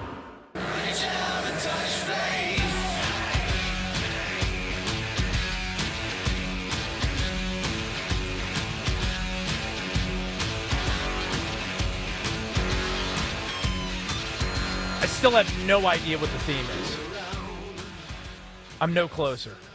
There was a hint in the YouTube chat. I got to scroll back and I got to check it out. And actually, it was you don't have to scroll. You can pretty much see it. But yeah, there was a hint in the YouTube chat. Okay. Can you just tell me? Yeah. Glenn, our lovely Glenn, who is a producer here, said that he knows a song that I last played. Okay. But I said it's not by the artist that you think it is. So are these covers? Let me see here. Hold on. Let me see if I got a... Is that the theme? Let me see if I got a... What a lame theme if that's what it is. It is. It's covers of popular songs. That's a terrible theme. How's that a terrible theme? Because usually it's something that's thematic. That is themed. Like we had the music that was raid music when Mar-a-Lago got raided. You want to play debate music? Well, I don't know what debate music would be. Exactly my point. All right, we'll get creative. It's your idea to come up with this stuff. Right. So the first song was You Really Got Me by Van Halen, covered of the Kinks. Okay. Then it was Somebody Told Me, which was The Killers, which was covered by Motionless in White. And then this one was Personal Jesus by Depeche Mode, and this was Marilyn Manson. I understood about 6 words you just said. You don't know music, my friend. I don't know music. I know as little of music as you do of movies and cinema. Fair enough. So that's why you let me play the music. Yeah, but I mean, the whole idea is, as the host, I'm supposed to be able to interact with you on this. And when you play music that I'm never going to guess the theme, it doesn't matter. The music is. All right. Well, so long as you're having a good time, Dan. I had this planned out. Don't take this away from me. That's all that really matters. Hey, is the reason you're being a little pissy tonight? Is it have anything to do with the loss of Jerry Springer? Did that hit you hard? Did that hit you in the feels? What? How am I acting? A little pissy. What, am I not allowed to say that? I think I'm allowed.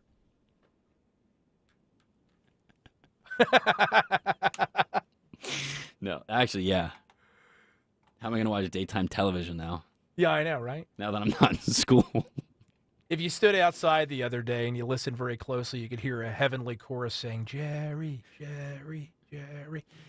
And I was raised, I don't know, you might be in the same boat here, Dan, but I was raised to believe that you're not supposed to speak ill of the dead. And I'm sure Jerry Springer had many fine attributes. Most of them were not on display when he was on air. But you gotta say in retrospect now that we've gotten through this guy's life, was he really a positive force for our No, culture? he let people fight on air.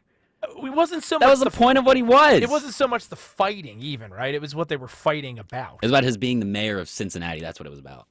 Yeah, well, that didn't really go too well either. And then he had that whole episode with a lady of the evening. Yeah. Remember that? Yeah. Yeah, that was a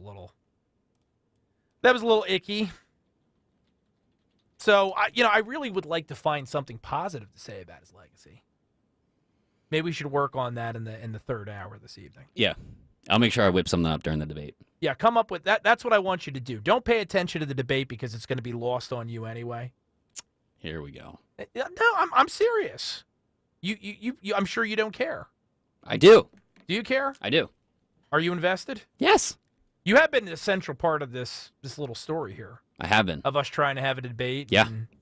I even texted you the past week. I said, any word on Ed? Yeah, you really wanted Ed to show up. I did. I am invested. And I think that's part of what I wanted to be able to explain to the morning show crew, because they just love the drama. They do. No, I'm a political nerd. You like good radio. We really wanted 2 people here. Correct. But that's just the way the cookie crumbled. I wasn't looking for a Jerry Springer. We can make one if you want. Well, we really can't with one person.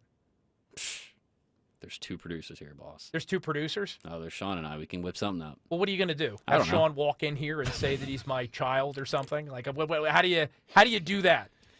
I don't know. We'll work on it. All right. Well, you put your incredible production mind to the problem and tell me if you come up with anything. All right. Well, let's do this. Assemblywoman Sawyer's in the studio. We're going to invite her if she's not already because I've got a blind spot to this end of this. Yeah, she's still standing. Assemblywoman, why don't you have a seat? And we'll take a quick break. Hopefully she doesn't leave and then doesn't we come show back. up. You know? I mean, I would have left if I were her already after just 10, 15 minutes of this nonsense. Let's take a break. Let's play some ads. Let's make some money. And then when we come back, I hope you've got some kind of cool debate music for me. Your music has been off tonight. It's been terrible. Well, that's why I'm in charge of the music and you're not. Right. But, come up with something that sounds like political debate. Okay, let me look in my stash. In your stash? That also fits the theme. Yeah. It's not going to be by Marilyn Manson. It might. He's got some good covers. He's probably doing the music for CNN next year. Wouldn't that be something? He's got some good covers, He's got some good covers. 855-839-1210 is the number. Quick break. LD3 debate when we return on the Matt Rooney Show. Don't move a muscle.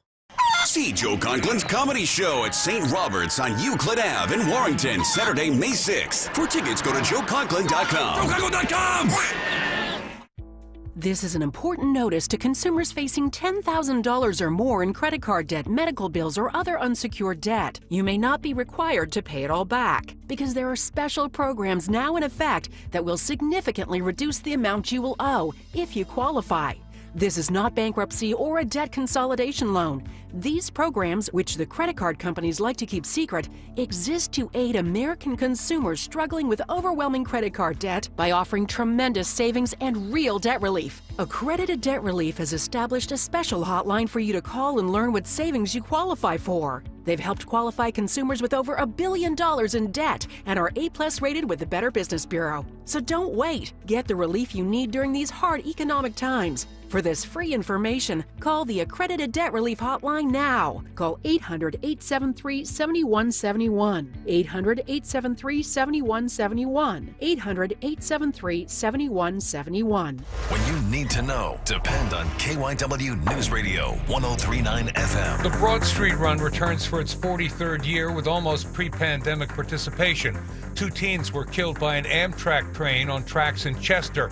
The manhunt continues in Texas for a suspect in the murders of 5 neighbors, including a child, after the victims asked him to stop shooting his rifle at night. Get the latest anytime on KYW News Radio. Now on Crystal Clear 103.9 FM. You've never needed us more. Imagine if after-school programs shut down. Catholic Charities is there for hundreds of thousands of men, women, and children from every walk of life, of any faith, who need help from 180 different organizations the Appeal supports. Your gift matters. Visit CatholicCharitiesAppeal.org. Don't miss Dr. Marianne Ritchie, your radio doctor, Saturday afternoons at 5. Tune in for accurate information so you can make the right medical decisions. Your radio doctor, Dr. Marianne Ritchie, Saturday afternoons at 5 on Talk Radio 1210 WPHT. Hey, it's Rich Zioli. If you own a home that's a little bit older like I do, it's built better in so many ways. But what used to drive me crazy is how the home felt. In the winter, it was always too cold. In the summer, it was always too hot. I love my house, but I did not like the comfort, but all that changed with USA Insulation. I upgraded my insulation with USA Premium Foam. Game changer. It actually exceeded my expectations, and unlike the old days when I would open up my utility bill and I would shake my head and scream, nowadays I realize that we are saving money and it pays for itself. It will really transform your home. Right now, during National Insulation Month, you can get free install of the labor to install the insulation. You pay for the foam, they'll install it for free. That's on top of the $1,200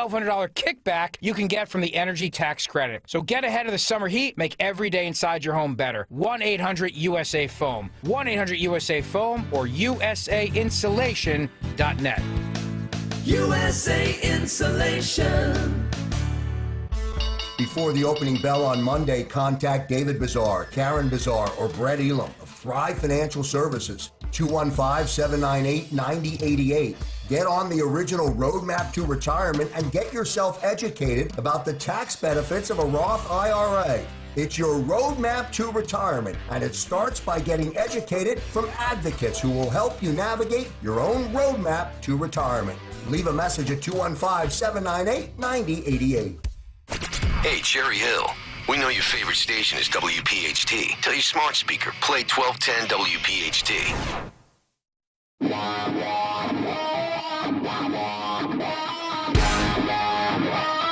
I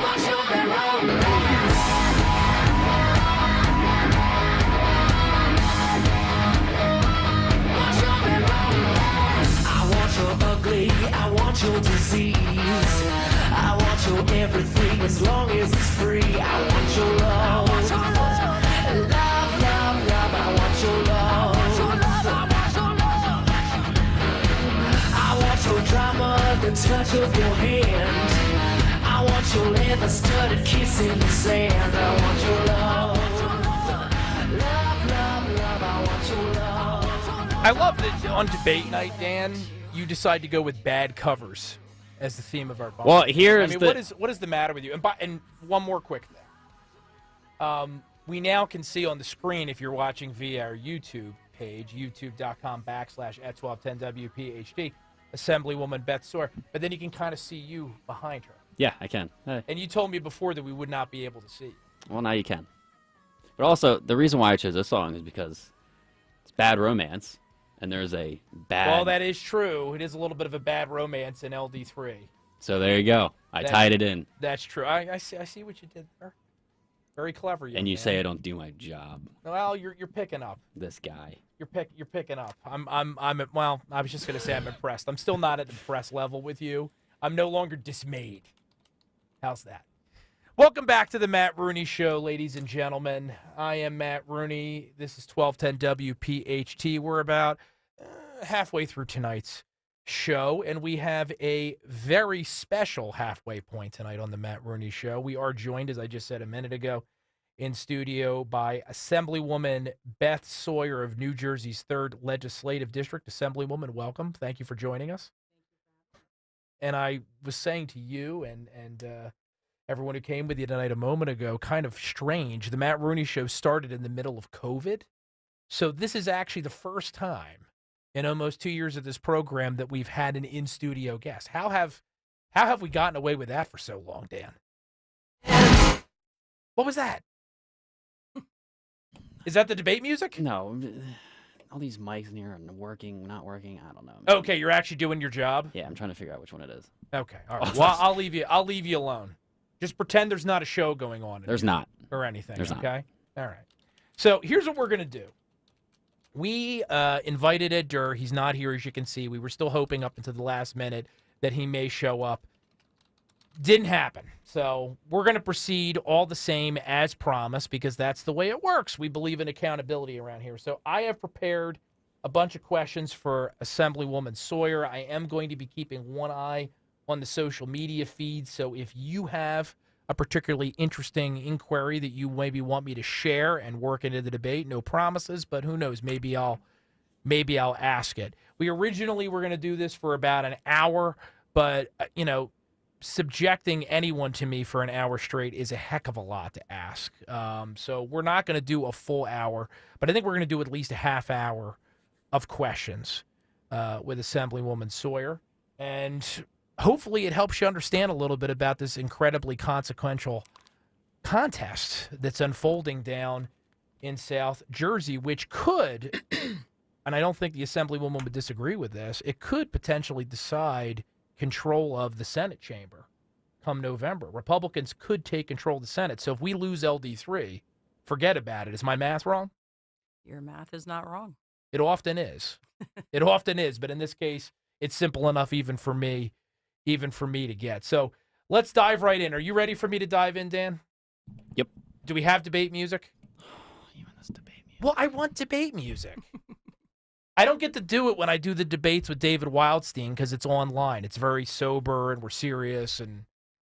You got to be specific with your debate music. Because here on the radio station we get to be a little bit more dramatic. You want the MSNBC election theme for 30 minutes? I don't want to get sued by MSNBC. Maybe right. I do. I no, I don't. Let's try this because it says background for debates. Oh, background. Well, that's probably a good bet to click on. This is not. This is not debate music. You know what? Just start it without the debate music. That's the waiting music when you're like at a spa getting a massage or something like that. Okay, let's just get into this. This is already a disaster. I can't do my job. It's my first day. Yeah, I was gonna say, man, we got to get better interns around here. All right, Assemblywoman Sawyer, thank you again for joining us. And I originally said no opening statements, I think, in the debate rules, but since there's only one candidate here, if you have any initial comments you'd like to share with everyone listening, you're more than welcome to do so. Otherwise, we can jump right in. Well, first, I want to thank you for having me here. This is a very cool experience. I didn't know what I was walking into, but you're like the real deal. This is some pretty cool digs you got going on We're here. almost legit here. You are definitely legit. Yeah. So it was nice walking through the lobby and see what's going on in Philadelphia. It's tough getting back over here with everything that's happening with the crime rates being out of control and having to worry about getting out of your car and crossing the street without getting mugged, robbed, or shot. So I'm glad I made it in one piece. It's a very low bar for success. If you get in and out safely, then you've won. So I agree. I just want to give a little bit of background. I am a real estate broker in Woolwich Township, New Jersey. I've been in the real estate industry for 28 years. Very happy to run a boutique style brokerage with my daughter. And I was born in northwestern PA. I'm the baby of 4. My dad worked for United Refinery Company as I was older, but he was a member of the Bricklayers and Carpenters Union, and I'm very proud of that. My mom also worked for New Process, which was called the Blair Corporation. They were one of the first companies to bring polyester clothes into the United States. They were like an order filling company. And I'm a proud daughter of a Marine and a proud sister of 2 Marines. It's in the family. It's in the family. Just came from. And there's no such thing as a former Marine. I made that mistake once many years ago innocently where I introduced somebody as a former Marine. No, you may be a retired Marine. Once a Marine, always a Marine. You're always a Marine. That's right. I was actually at a veterans event today. We were honoring our veterans. Angels Outreach, which is a spectacular nonprofit in Pittman, New Jersey, brought close to 200 veterans to 4-star catering in Winona, and they gave them a free lunch, and they raffled off some baskets. They acknowledged all of them there, and it was really quite an experience. So I'm really proud that that's one of the things I get to do as a legislator, is attend those events, and I always make sure that they're on my calendar and that I show up and show my respect and my honor to them for willing to commit the ultimate sacrifice for our country. And we should do that, too, at the onset, since we have a lot of people listening from various points on the map. LD3. Where is LD3 so our listeners understand? Because I suspect, and this is a sad indictment of our system, there's probably some people living in LD3 that are listening that don't know they're in LD3. So with the new map, I have 5 towns in Cumberland County. I have Hopewell, Stowe Creek, Upper Deerfield, and Greenwich. Very proud to have them come into our district. Unfortunately, we lost Bridgeton. I have all of Salem County, and I basically have the southern half of Gloucester County. We have Pittman that has come into our district, Mantua, Harrison Township, Winona. Very excited to have all of them as our constituents and looking forward to serving for them as a new state senator. So with that segue in mind, I probably talked to 24 relatively impartial observers of this whole LD3 fracas coming in tonight. I say relatively impartial because this is politics. Everybody has some biases. But I didn't talk to anyone from your campaign, the other campaign. I said, what question do you have for Beth Sawyer this evening? And it wasn't a very specific question, but I think it's one that goes to the heart of this entire primary that we're watching unfold and which only has about a month left to go. Why? In other words, this was somewhat of a Cinderella story where you and your 2 running mates, one of which was Ed the trucker, took down the South Jersey machine in the upset of the century in New Jersey politics, and I don't think that's really hyperbole. So much promise, a great Republican story. It fell apart very quickly, and now you're at each other's throats. Again, why are we at this pass, and why did you ultimately decide to run? And I don't want to say I'm at Ed's throat. I'm definitely not throwing the social media attacks that are being swung my way. So I want to be clear there. I don't. But you would say that you would agree it's not friendly. Oh no, it's definitely not friendly. Yeah. I want to take you back to 2017. Ed ran as an independent for the Assembly, and then I met him in 2019 through my GOP chairwoman Jackie Vigilante. I just came off of a run for Woolwich Township, ran for committee then, lost by only 32 votes. And once you get into the whole running for a position, you kind of get the bug. I was a poli-sci major at Penn State, so I do have a background in political science. When Jackie came to me, she asked me to run for the Assembly, and I met Ed, and we spent some time together. It was a bumpy campaign then. It sounds like it wasn't a love connection. It was not a love connection. Ed and I can agree. I mean, listen, we're both conservatives, but I can tell you one thing. I've always been a Republican. I have not flip-flopped from my conservative beliefs. I was raised a Republican. I've always been registered as a Republican, and I've always voted as a Republican. And so in 2019, I ended up winning Salem County by almost 1,200 votes more than Ed. Unfortunately, we lost the election. Heading into, Ed ran again in 2020 for Logan Township. He ran as a Republican there for a committee position. In 2021, I was at a Lincoln Reagan dinner, and Ed got up and said he was running for state senate, and Beth Ann said she was running for the assembly. And there was another gentleman there, his name's Nick Saraday, said he was running for the assembly position, but he also announced that he was moving into the district, and unfortunately, his petition got challenged because he did not live in the district and was not able to be on that ballot. So that's where it all began. My chairwoman came and asked me to be a write-in. It took a huge grassroots effort to get me on that general ballot. We had to go out, knock on doors, campaign, so people would write in Beth Sawyer, and we had write-ins in all 3 counties. So I'm very proud of that. I have to tell you, I'll say anybody was afraid to run against that machine. The last guy that ran against Steve Sweeney is now my home inspector. That man's life was turned upside down. And that was quite a battle. You had the Teachers Association that was behind Fran Grenier, and you had Steve Sweeney, the machine, that just beat this man up, and then he ended up losing his job at PSEG, and again, now he's my home inspector.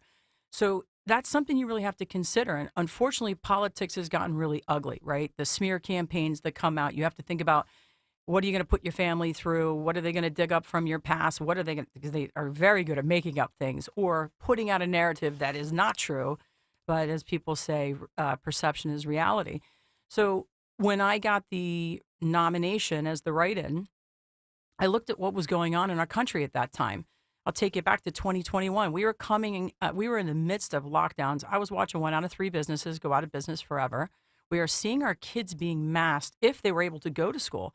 I had a lot of friends that had to give up their jobs to stay home and teach their children, and they were giving up income. Jack Chitterelli was on that ticket. And I met Jack in 2019, and I have to tell you, the minute I met him, I knew that that was the guy I wanted to get behind. I was so impressed. We were down in Salem County, and I didn't even know he was running for governor. He got up and spoke, and he was talking about taxes, property taxes. And me being a real estate agent, I was very intrigued, and he was talking about how he rehabbed his bathroom, and then, of course, the tax assessor comes out, and they want to raise your taxes, which I think is absolutely ridiculous. But from that moment, Jack and I started to develop a really good relationship. So him being at the top of that ticket, Jack was the hope. He was the hope for South Jersey. He was the hope for the entire state. We had a governor that shut us down. He allowed, he was deeming what was essential and wasn't, what was essential and what wasn't essential. And he was hurting small business owners. He was hurting our children. He was hurting our families. People were not getting their unemployment. They were staying home. They were locked down. They couldn't socialize. They were watching their loved ones dying in hospitals alone. They couldn't get in to see them while they were ill. Those were very disturbing things for me. So looking at that time, we should have known.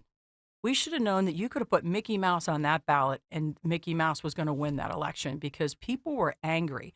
People came out and they voted against Governor Murphy. And they were angry at Steve Sweeney because Steve Sweeney, as the Senate president, did not stand up for us in South Jersey or any of us in this state. So people came out, and also, too, Jack spent $15.3 million at the top of that ticket. But it was also, too, what I have to give Jack so much credit for was his dedication to South Jersey. Jack came down all the time. I did a diner tour with him right before the election. He went all over South Jersey, and what I love about Jack is he doesn't rush people. He takes the time, he looks them in the eye, he listens to what they are saying. He doesn't listen to respond, he listens to understand. And that's something that I really admire about Jack. So when I said, you know what, I'm all in. And when I said I was all in, I was in it to win it. I had no choice because I just opened up my own business. And I knew if I didn't win, there was going to be consequences by the team. So I went out and I knocked on doors more than I ever knocked with. I have to give Commissioner Chris Conowell so much credit. He was there knocking with me. There were days where we were both looking at each other going, why do we get into this? We were exhausted. My Facebook got hacked on August 25th. I was actually going in for eye surgery. And I knew once it got hacked, my gut instinct told me, okay, this is where the smear campaign's going to start. A week later, the Dems came out with a commercial that had my private Facebook photos on there and started to attack me. I couldn't walk into a local restaurant that had a TV without seeing that commercial. I couldn't turn on my TV. There was one point. And you had just started a business. Yeah, just started a business. I remember sitting in my office with Assemblywoman Beth Ann McCarthy Patrick. We were sitting there, and Chris Connell was with us, and we were watching Samsung TV, and the commercial played 4 times in a row. It just kept playing and kept playing and kept playing and kept playing. And I said, wow. Well, the hard part is when you have kids, right? They don't understand why people would lie about their parent. They don't understand why the smear campaign, and it has effects on our family. So that was a difficult part. I remember my daughter.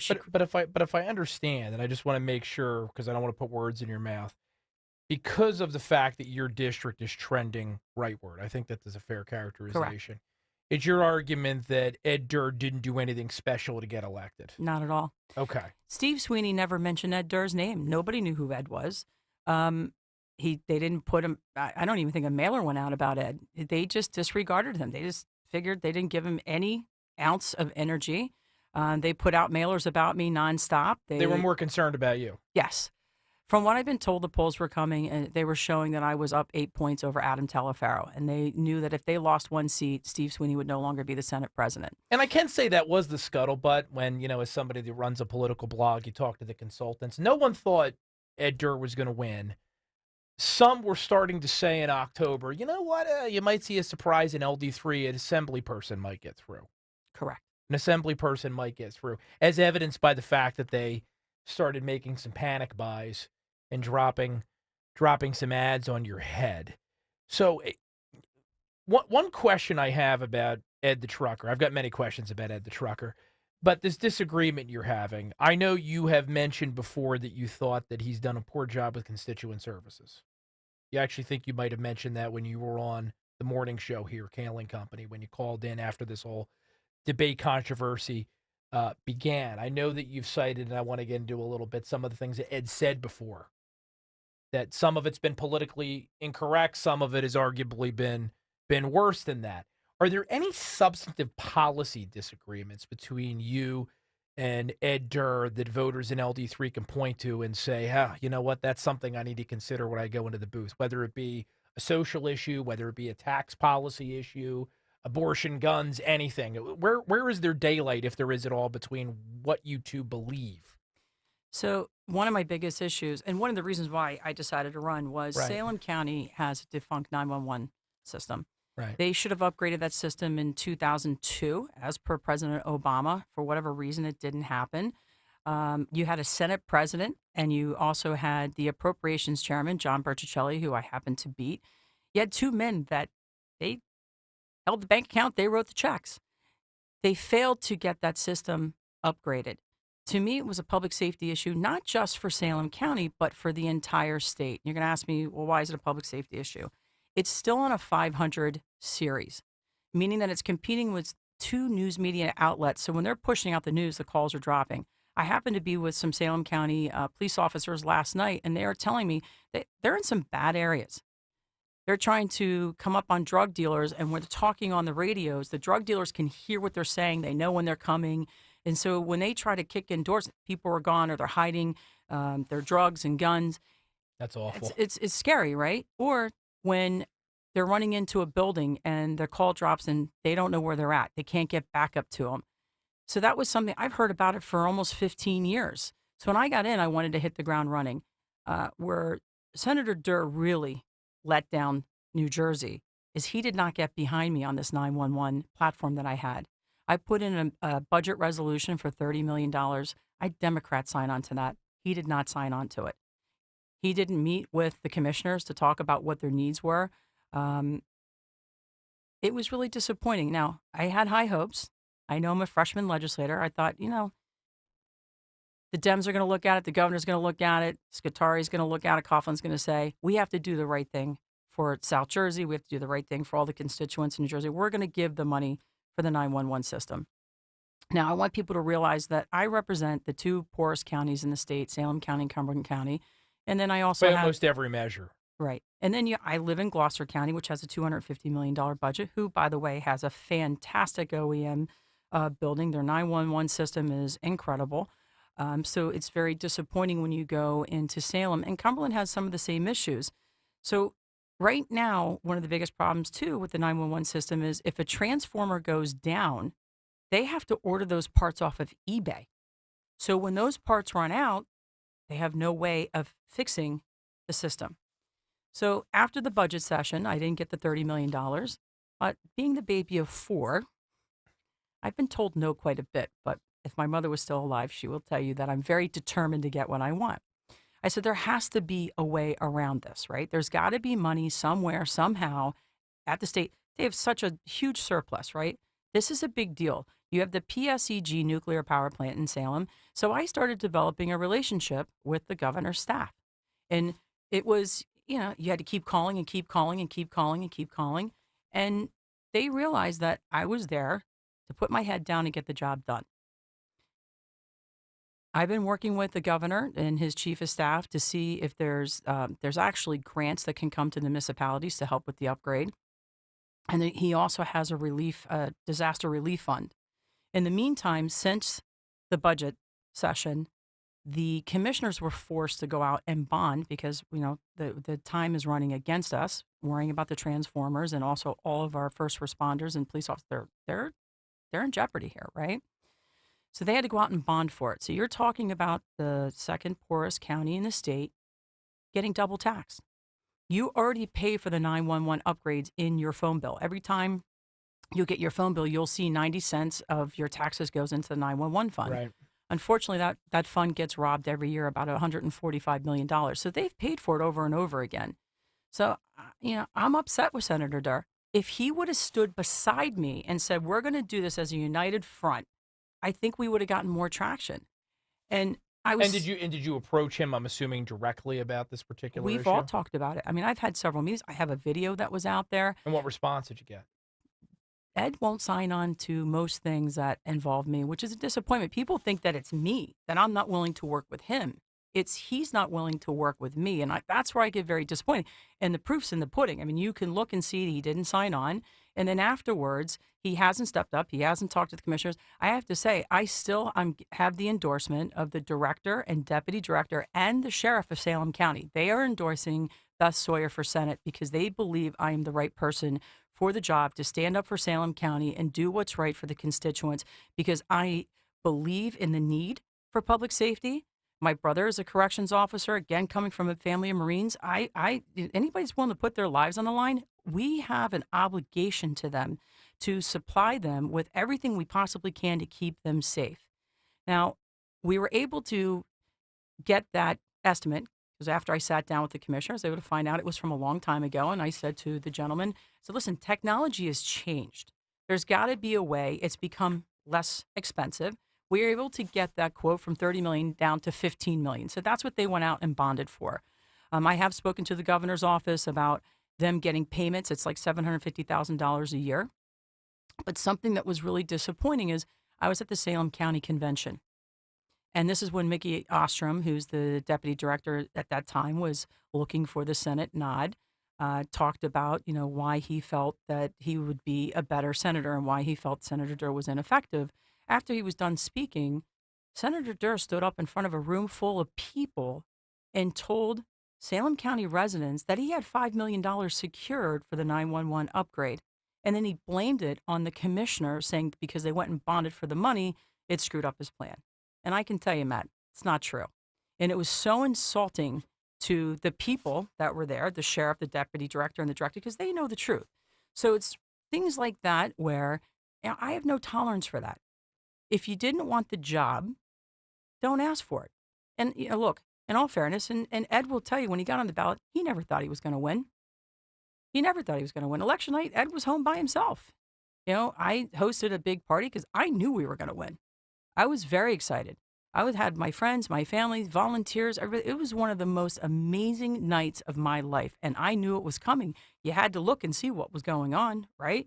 Everything was there to tell you that LD3 was flipping to red.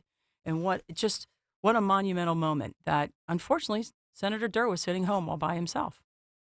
So, again, I don't want to put words in your mouth. What I'm hearing is that it's not profound ideological differences that separate you from Senator Durr.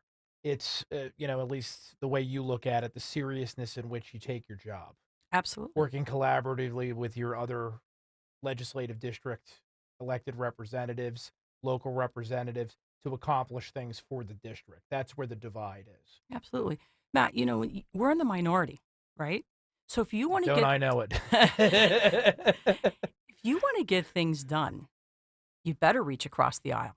You better figure out how you're going to make friends up there. Listen, we're not going on vacations together, but what I have had many legislators from the other side tell me, which it makes me feel really good, is you have the reputation that you're in Trenton to get work done, and you will reach across the aisle if you know it's what's best for your constituents. And I'm honored that they say that about me. It's an interesting point you raised, though, because I think many of our listeners, if they were able to speak right now instead of just listen, they would say, okay, I hear what you're saying, and the 911 system sounds like a worthy issue.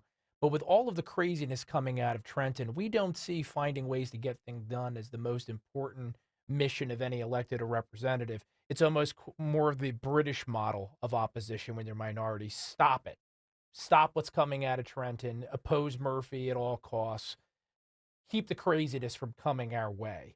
Where is the line there? And I know it's kind of a broad question, but I think it's an important one. Well, when is listen. it appropriate to work with the other side? When is it more important to make sure that we win?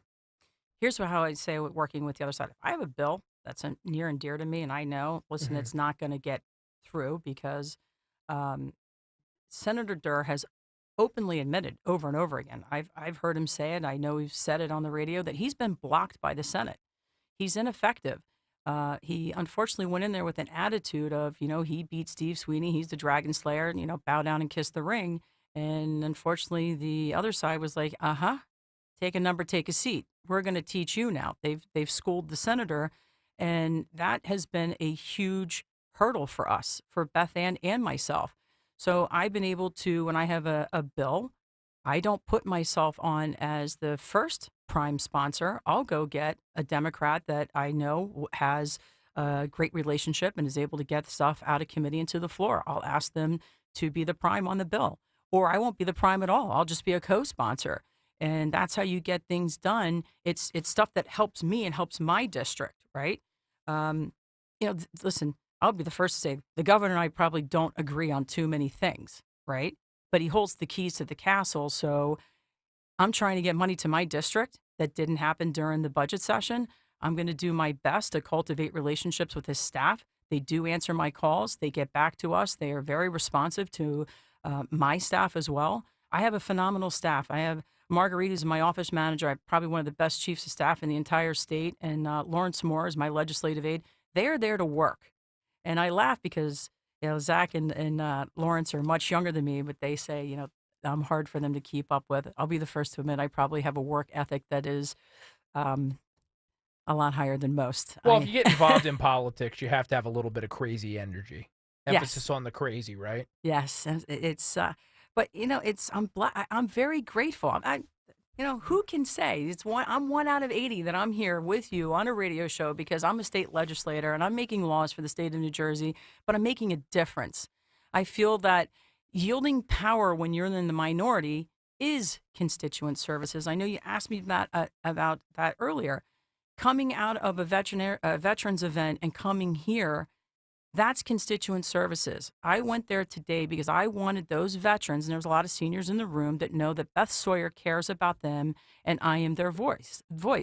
I was there from 10:30 this morning till 2:30 this afternoon and spoke to so many people that I would never get to speak to. And I was able to hear about their challenges and what is it that they need from my office and be able to give them my card and say, please call me. We will help you any way we can. Some of them have trouble with transportation, getting to their doctor's appointments. We had some issues with some of the vet clinics. They're talking about property taxes. And Now, that's we've actually gotten a couple of transportation questions in the chat. Dan, do we have to take a break? to make some money? No, you can continue. Can we keep going? Yeah, you're good. This is the pro.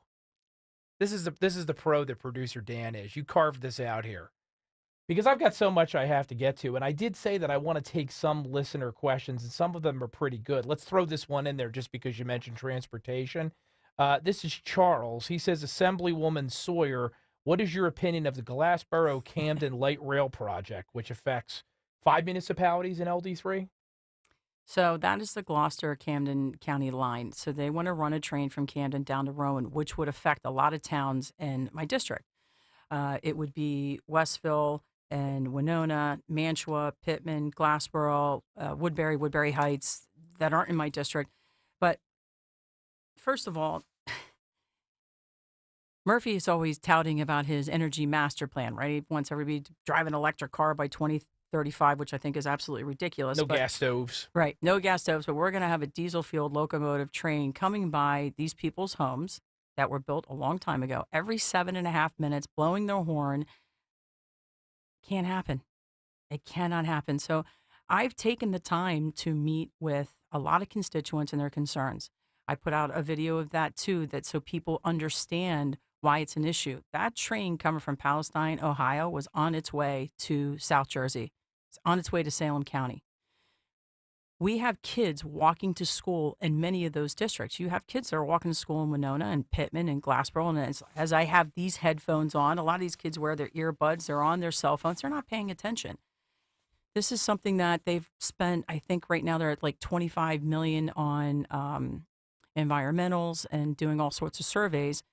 I don't think it's going to come to fruition, but I have to do everything in my power to make sure that doesn't happen. I've met with the DEP. I've met with DCA. I'm meeting again with the constituents. I have a couple of them that are knocking on doors to make sure it's become a ballot question in Mantua. A lot of towns have wrote resolutions opposing the GCL, and there are some towns that are Democratic controlled that had an opposing resolution and they switched. They now are for it, and it's gone back and forth.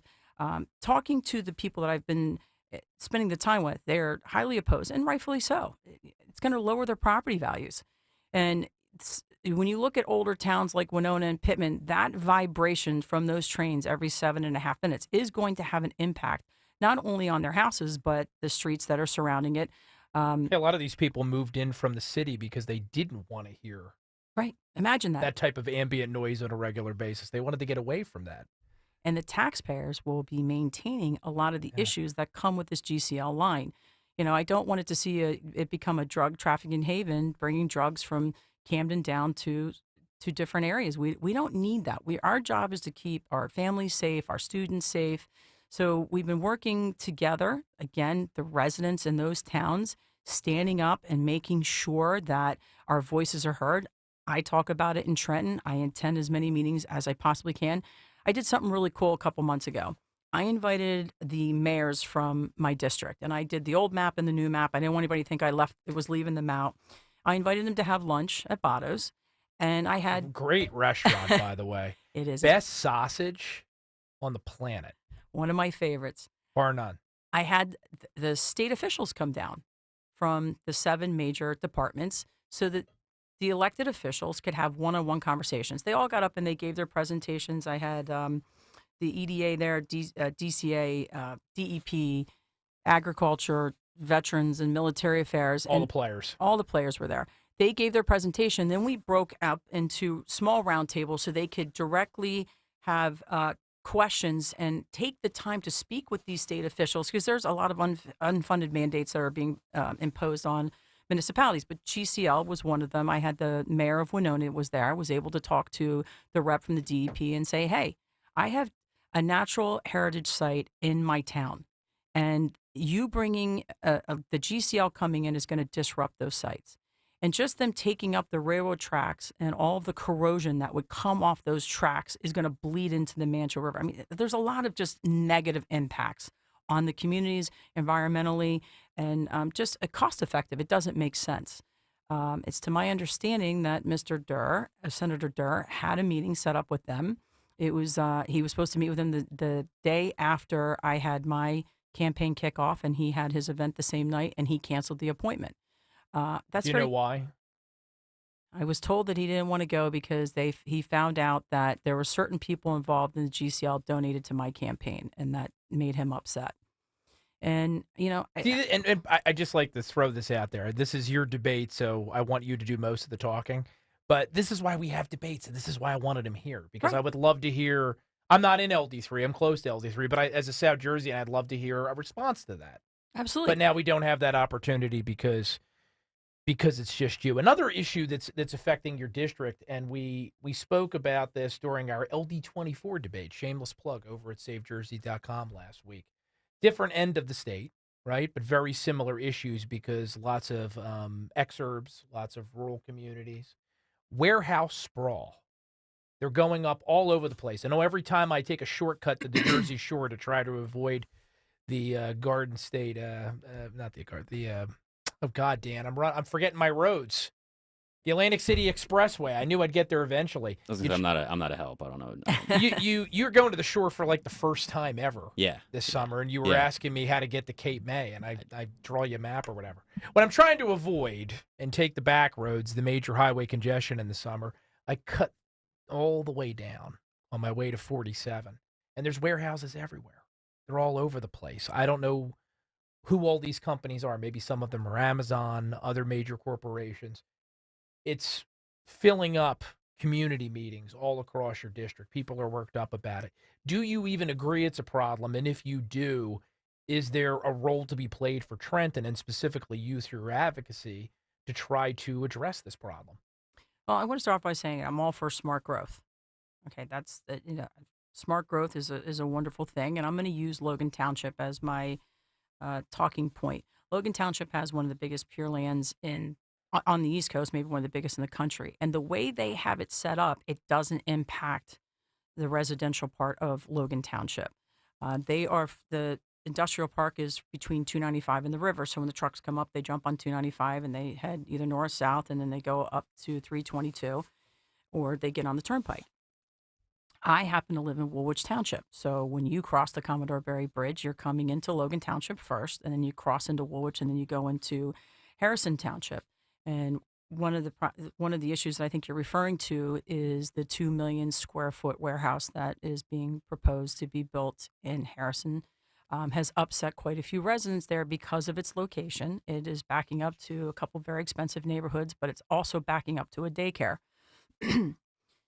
Why is it coming? And I see for the next 36 months, this is going to be the focus of the warehouse boom is going to be in District 3. Mm-hmm.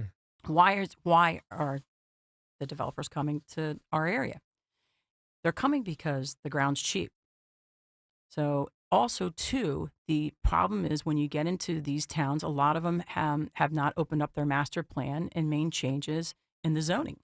It costs about $50,000 to open up a master plan and make those changes. So a lot of municipalities don't have the financial capability of doing that. I actually went up to Trenton. Assemblyman Zawicki had proposed a bill that would allow grants to be given to the municipalities so they could open it up so they could help direct some of this warehouse boom. That's an interesting idea. Yeah, it hasn't hit the State House floor yet, though. But I did I got in my car and I drove up there. Well, and we said, have to get Kamichi Day taken care of and squared away. There's that's a lot for of you, Brian Bergen, if you're listening. Yeah, that actually was for Brian Bergen, who I was talking to earlier. You're welcome. Love you, Brian. So this is I attend a lot of meetings. I was in quite a few meetings in Harrison Township. I've been in meetings in Woolwich Township. I've met with the Salem County commissioners. I have a bill proposed that talks about the counties having a seat at the table. What I don't want to happen is I don't want the state to overregulate, right? Nobody knows their towns better than their mayors and their township committee people and their residents. I think that if we work together, we can develop the grants, right? So they can open up their master plan and make the changes. But I think in some areas we're already past that. 322 is going to be built out. The disappointment there is that they didn't look at the impact on the county roads. There's one road that comes down, Tomlin Station Road. You cross over 3 county bridges to get to one of the warehouses. And as taxpayers, we're going to be paying for the infrastructure to maintain what I call cross streets to get to these to these warehouses. Oh, yeah, all that truck traffic, it's going to have a tremendous wear and tear impact on all of those highways and byways. Correct. And I know that Salem County is upset about some of the ones that are going in right on the border of Gloucester County. And what I'm asking is that you have the counties, especially if they border each other, that both counties would have a seat at the table. I was at a meeting in Pedricktown. There's a young man down there. His mom owns a winery. He gave a phenomenal presentation of what was happening in Pedricktown, which is a very old town. And what's happening is a lot of the trucks are coming out of Logan Township, and they're heading into Salem on a road that gets washed away in high tide. But those houses were built a very long time ago. A lot of them sit on the road, and his concern is that trucks are going by very quickly. The roads already need to be redone. Salem County doesn't have the money that Gloucester County has, and Gloucester County is not going to write a check to Salem County to pay for their roads. So he has legitimate concerns. So you see your role as empowering counties, municipalities to be able to better have charge of their own destiny. Absolutely. But this is what I tell people. We have to look at the root of the problem. Why are we seeing this warehouse boom? Right. Because farmers are getting offered a large amount of money to sell their land. Right. And you look what's happening in I Ukraine. thought you were going to say online shopping, the same excuse they're using for why the whales are dying. No. I don't know if you saw that in the New York Times, big expose. I did not. Because we just started buying online about, 6 months ago. Right. In any event. But when you look at when I speak to farmers, and we have so much farmland in Salem County and Cumberland County and Gloucester, even Woolwich had tons of farmland, which is now being developed. And you ask, why are the farmers doing this? You look what's happening in Ukraine. That's where a lot of the fertilization would come from. Those costs are now up 300%. You look at fuel costs are up. They're not getting their farm hands coming from Mexico anymore because they make more money to stay in Mexico, and they're able to stay with their families. And then you have their children don't want to be third, fourth, fifth generation farmers. That's a real disappointment. And I think that that's something as a state and a country as a whole that we need to really take a look at and focus on. How do we keep farmers farming? How do we keep the garden in garden state? I walk into some of these grocery stores and I see their Jersey Fresh, and it's a real disappointment. Now, because I'm very blessed with farm stands all around me, I always go and make it a point to go to a farm stand and buy my fruits and vegetables, but I do pay attention to that because of who I am and what I'm able to do. And it's become a big disappointment. I have a new ShopRite that's opening up across the street from me, and I'm hoping that they take a big part in really kind of bringing back the Jersey Fresh. So you inadvertently gave me a great segue to one of my questions here, and it's concerning education, because I think that plays very heavily into this plight that are facing our farmers, but also many areas of our national economy, including right here in New Jersey. Some of our industries are suffering and having trouble finding workers. Our education system's not efficient. Parents found that out the hard way during COVID with the closures, the problems with online learning, the priorities of our educators. And I'm not talking about your rank and file teacher necessarily. I'm talking about the people that make the decisions aren't necessarily the priorities of the people doing the hiring out there in the economy. Do you think it's time to revisit the idea of a brick and mortar public school and maybe explore a pure school choice charter system that maybe is not only able to give parents more freedom to decide what's best for their child, but also might be better for the economy? In other words, it might make more sense for a school in Salem County to focus on technologies which benefit the local economy. It could be very different than what's best for a school in Bergen County. But right now, these statewide standards are imposed on all school districts. Absolutely. I'm a big fan of choice schools. I think that as a parent, you should be able to choose where you're going to send your kids to school. I mean, some of the schools still were masking their kids, and some schools weren't. A parent should have the right to send their child where they feel it's appropriate for them, and they're going to get the education that they deem fit for them. I was one of the first people that got called up to Trenton when the sex ed curriculum, cringy sex ed curriculum, came out from the Department of Ed. And I was actually there with Assemblyman Jerry Schaffenberger and in a room full of men, and I had to watch these pornographic cartoons being played that they were proposing to show to our fifth grade students. I was shocked, and I don't embarrass easily, but I was embarrassed, surrounded with a room full of men. And then I took myself and I said, how would I feel if I was a fifth grade boy or girl and my teacher is showing me this in the classroom? I just couldn't even believe that this is where we're going. This is as far left crazy propaganda grooming our children, sexualizing our children. They actually showed a video that, I don't know if I can say this on the radio. Dan, keep your finger on the button. Depends on what it is. They showed a video of a young child masturbating. Yeah, it's fine. Yeah, you can say that. And I was... Dan says worse every night in the 9 o'clock hour, much to my chagrin. I was blown away going, you've got to be kidding me. I would never want my child going to that school. And parents, especially, you're paying the taxes. You should be able to say, I want my kid to be homeschooled. I want my kid to go to a charter school. I want my kid to go to a public school. I want my kid to go to a vocational school. That's what it should be about, right? Do you think schools, public schools in particular, play a role in teaching kids about sex, gender orientation, all of those topics? Or is that something they should just extract themselves from entirely and leave it to the parents? I think they should extract themselves entirely and leave it to the parents. I mean, I had sex ed. I'm trying to think. I probably had it like in 8th grade, but we learned about the reproduction system. I mean, when I had my... It was science. Right. When I had my conversation about the birds and the bees, I had that conversation with my mother. Right. And I think in today's world, our kids have access to so much social media and the reality TV. We have to get back to keeping our kids as young and innocent for as long as we possibly can. I have proposed a lot of bills that would protect our children and would also protect our parents on where they can send their kids, even if they want to homeschool. I have a very good friend of mine who's probably listening. She has 4 kids under the age of 7, and she homeschools the 2 older ones. And I have to tell you, I've never seen somebody with such a clean house. One of her children has special needs, and she is always on Instagram showing what she's doing. She's made a big impact in the homeschooling world. Her thing is not only just the sex ed and what they're trying to propose, but she's also scared about public safety or school safety with everything that's going on in the world that we've seen happen with school shootings. So I think that's a parent's choice.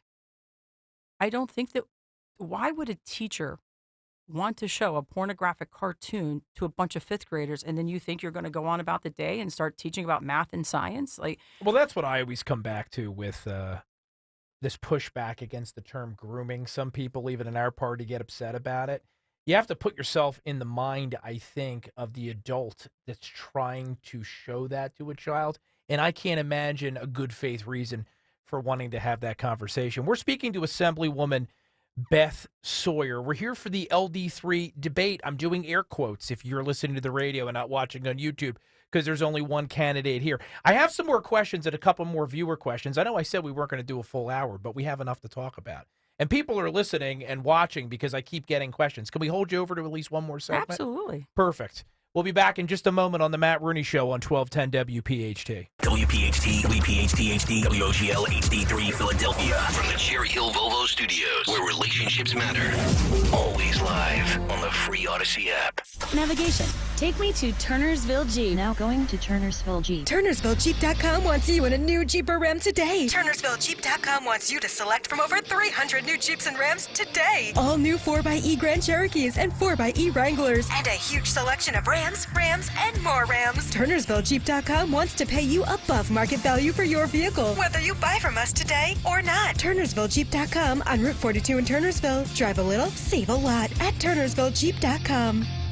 Hey, it's Rich Zioli. I love a great burger. A juicy burger from Omaha Steaks. There's nothing better, and Omaha Steaks is rewriting the book on burgers with an all-new handmade texture for the juiciest homestyle burgers you've ever tasted.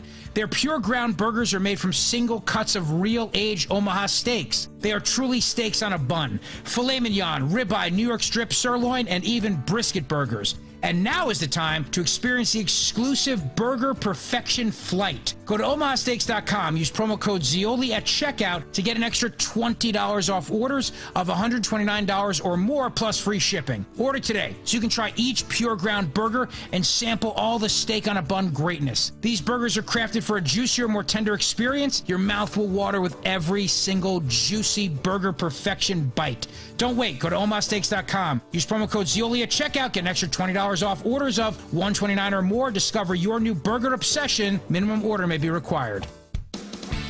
Team Foster raises money to provide service dogs to injured and disabled veterans. Spin, cuddle, and repeat to help us save a veteran's life at Team Foster's Rough Ride Philly event. This 24-hour spin event starts at 10 a.m. on June 3rd at Citizens Bank Park. Part competition and part festival, you can ride for 5 minutes, 15 minutes, or 5 hours. Join or create a team for Rough Ride Philly at teamfoster.org and help us save a veteran's life. We are blessed to live in a country where by law on the first Thursday of May for the last 72 years, our president proclaims a day of prayer for our nation. Pray with us and the millions of believers across the nation as we cling to the truth found in James chapter 5 verse 16. Pray fervently in righteousness and avail much. Please join us promptly at 11:30 a.m. at Rose Tree Park in Media, Delaware County for prayer and worship. National Day of Prayer, Delco.com. Hi guys, it's Mark with Oak Hills Medical Clinic. Are you struggling with ED and sick of the pills? Well, we have a major medical advancement that has helped thousands of men. Our WAVE technology is backed by 60 clinical studies, including from Cambridge University. It's been shown to increase blood flow by repairing blood vessels. No pills and no side effects. If you're ready to put a stop to your ED, call us now. And not only will the assessment and blood flow ultrasound be free, but will also include something unique that produces powerful results in the bedroom. You're going to love that one, guys. Trust me. This unprecedented offer is worth $600, but it's free to those who call in the next 2 minutes.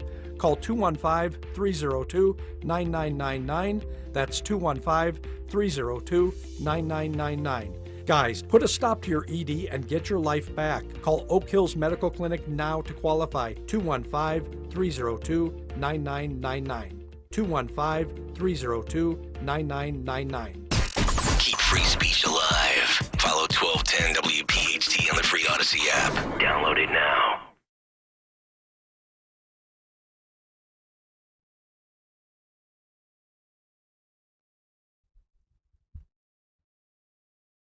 Where's my music, Dan? Did you just give up on a theme? No, it's here. There you go. There you go. I forgot I had the guest mics on, so I didn't have WebPC on. That's what it is. We threw you. Yeah, you threw me for a loop. We threw you for a loop. Yeah, you did. You're having a night. I'm running the stream. I'm checking on the board. You are doing a lot. Yeah. And look, I'm busting his chops. But for those of you who are uninitiated with the Matt Rooney Show, Dan does a lot in here.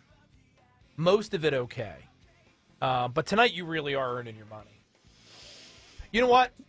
Take a week off. I won't see you till next Sunday. Okay. All right. I can deal with that. There you go. There you go. Welcome back to the Matt Rooney Show. We have in studio Assemblywoman Beth Sawyer of New Jersey's 3rd Legislative District. This is our debate night, but Ed Durr's not here. He did not accept my invitation to be here for the debate, so we're just talking to Assemblywoman Sawyer. But so far, I think it's been a very interesting conversation. We've already touched on a variety of topics, and I'm going to try to get to at least a few more before the evening is out. And I appreciate all of our listeners who've been tweeting and commenting in the YouTube channel. Some pretty interesting questions. I've tried to work a couple of them in. I can try to get a few more in before we're done. We were talking about education, Assemblywoman, before we went on break, and we were talking about the sex ed standards that the Murphy administration has imposed on us. This is one of the questions, one of the cultural debates of the hour, and I think that every elected official is weighing in one way or another because it affects state policy. So I'd like to know where you stand. Is gender, which some say is a construct, is it a spectrum? Or do you believe that, no, it's science, there's men and there's women, and that's it? I believe you're born with what God gave you. I mean, you can transition into a female, but you still have the makeup of a male. That's why when you look at the athletes that a man that's transgendered into a female competing against our female athletes, they're at an unfair advantage. I truly believe that. I mean, to me, it's science. I mean, it is what it is. It's you were born a man, now you want to be a woman. You know, the transgender thing has been something that's affected a lot of people. I see. It wasn't really anything we talked about when I was a kid. I didn't really see it happening. And it wasn't anything we really talked about 5 years ago. This is No. a recent debate that's developed in our culture. I actually have a really good friend of mine who's probably listening too. He found out that his daughter was going through transitioning through the school. The school nurse had called up and said, come pick up your daughter. And when he got there, he asked for her by name and they said, she's not here. And he was like, well, she called me and said she was here. And then somebody spoke up and said, oh, you're asking, and I'm not going to say the name because I don't want anybody to connect the dots, but said a male name. And that's how he found out about his daughter starting to identify as a male. And he strongly feels that he should have been involved in that. Now that she had started the transgendering process, she now regrets it and is now going back the other way. Here's what I say. I'm a single mom of 2 kids that I love and adore, and I know they're both listening. So hi, Alex. Hi, Andrew. I love you both. I love my kids. I would do anything for my children.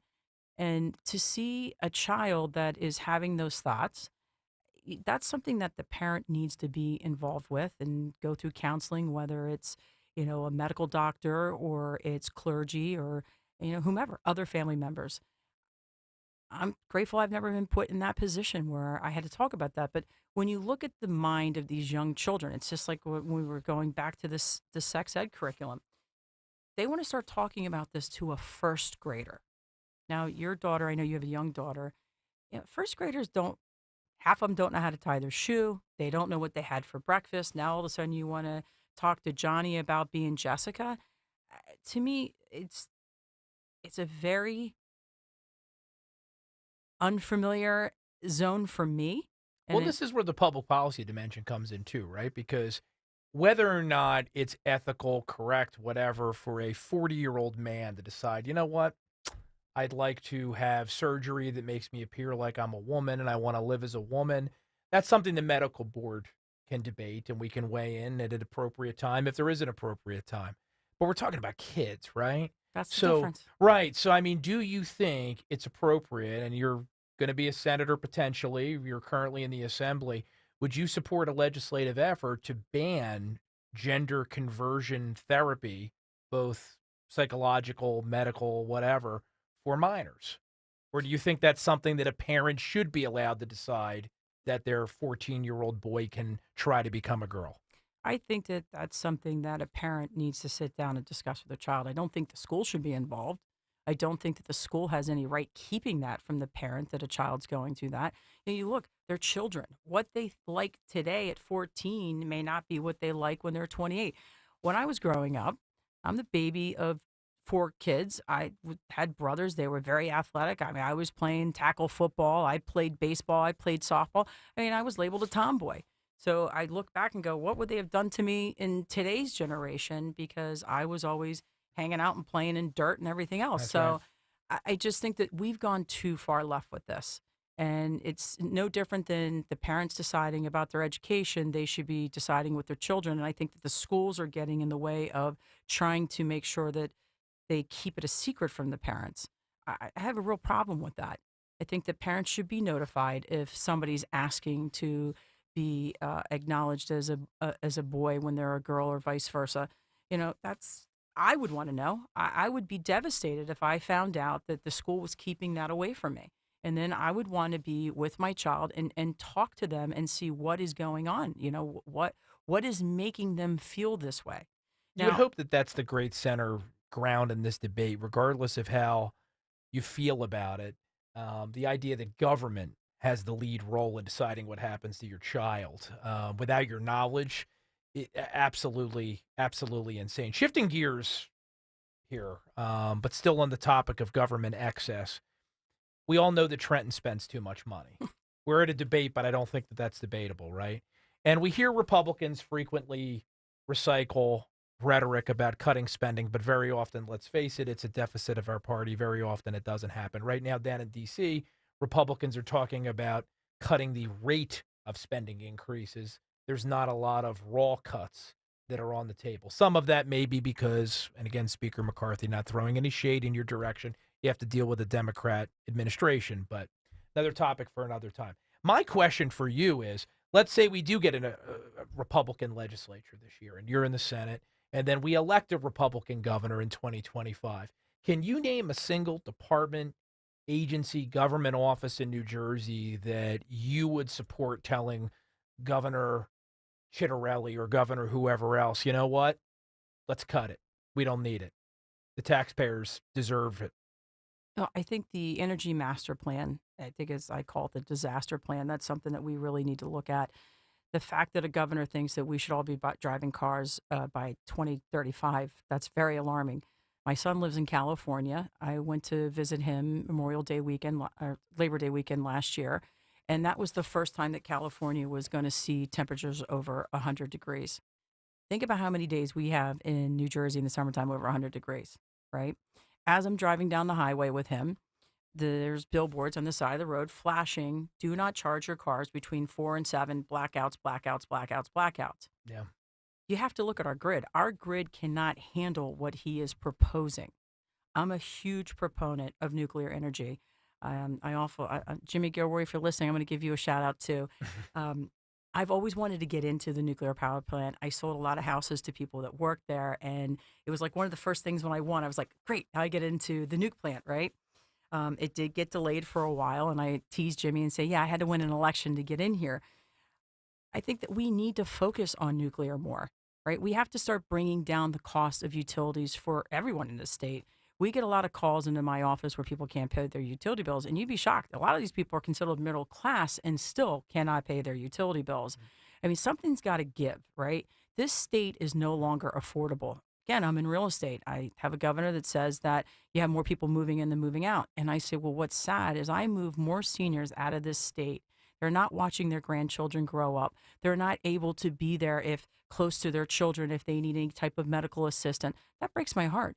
They should be able to stay here. But what's happened with the property tax in this state, they have just swallowed them up where they have their mortgages paid off, but they can't afford the taxes and the insurance. We have to figure out ways to start cutting taxes. And I'll bring up the S2 bill, which I think is very flawed, right? I've been trying to get the school fair funding formula from the governor's office from the day I got sworn in. I have yet to get it. Now we saw the budget cuts that came out for school funding. I'll use Pittman as an example. They're losing $1.5 million in school funding. The Dems that come up with an emergency bill, which was a Band-Aid. It's great for a year. What are we going to do next year, right? Pittman's going to suffer over $5 million worth of losses over the next couple of years. They can't afford that. They just went through a property assessment and their taxes were raised. You're talking about a predominantly blue-collar town where if you have a $250,000 house, your taxes are $9,000, $10,000, $11,000. And I'll take that down to Pennsville. They have the same issue. So the Republicans, we have proposed a bill that my minority leader, Assemblyman DeMaio, has proposed, and I have signed on to it.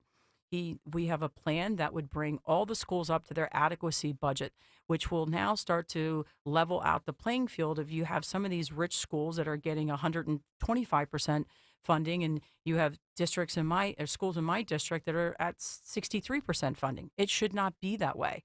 And in this bill, it also talks about it mandates to force property tax reductions.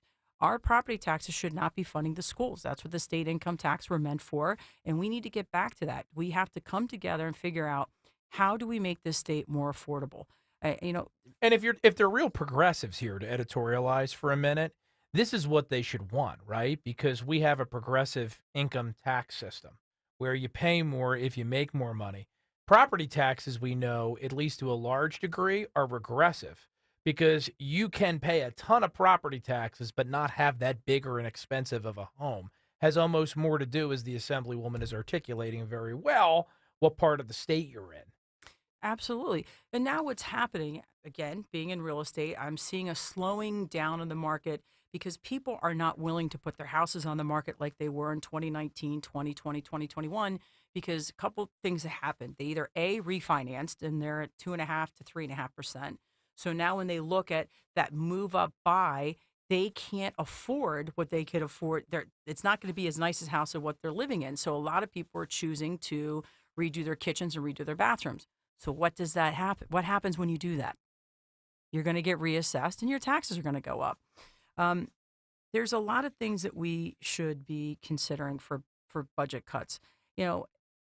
After, like, can you think of a department that you'd get rid of? And the reason I say this is because I think one of the presidential candidates on the Republican side brought this up the other day, proposed getting rid of some federal departments. Ronald Reagan ran the first time around on getting rid of the Department of Education. It seems like very often we as Republicans, because the left is throwing so much at us, kind of get caught in the minutia, and there's no big visionary ticket item anymore to restructure state government. So that's why I asked that. Well, like I was getting to is they took $45 million out of the state budget and gave it to electric buses. Right. This is last year. Think about what's happening last year. We're coming out of 2 years of lost learning.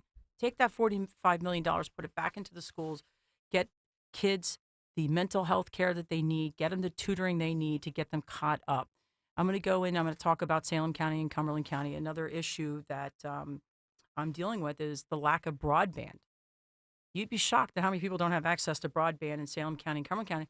I'll bring out a point that the senator had to have a line run after he won. And, that we take it for granted. It should not be a privilege. It should be a necessity, just like clean water. So I've been working with the commissioners there. They had proposed like $28 million. I was able to bring in an Israeli digital company that has met with the commissioners and myself, and I think we're going to be able to get that $28 million down to about $3 or $4 million because they'll put the satellites up on the schools, and it will allow access to a lot more households. What the good part of that lesson was, we found out there's a lot of underground wiring, whether it's FiOS or Comcast, that exists in Salem that I don't think everybody knew until we started to do the research and connect the dots. We talked about, Salem's first initiative, they were going to build their own infrastructure. And when I sat with the commissioner, I said, you don't want to do that. You don't want to put Salem County on the hook. Just cybersecurity alone, trying to maintain that and upgrade it and keep it up to date. Even though they were going to sub it out, they'd still be on the hook for that. I'm on the New Jersey Israeli Commission, and I was with the deputy consul, and he introduced me to this company. And I always say, you want cybersecurity, go to the Israelis, right? Because they have a lot to protect. So that's right.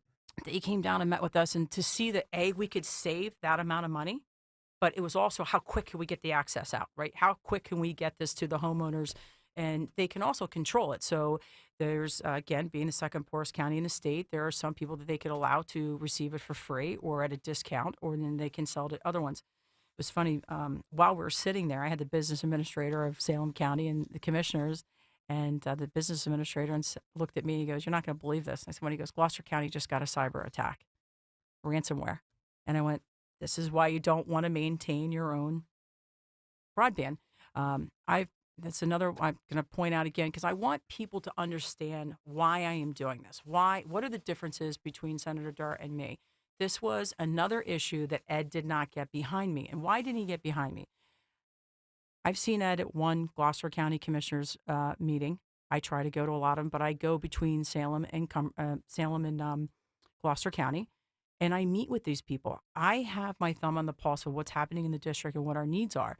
This is something that is so important. Like, what are we going to do about these kids that didn't have access to broadband? How are we getting them caught up on the loss of learning? But the broadband also ties into the 911 system.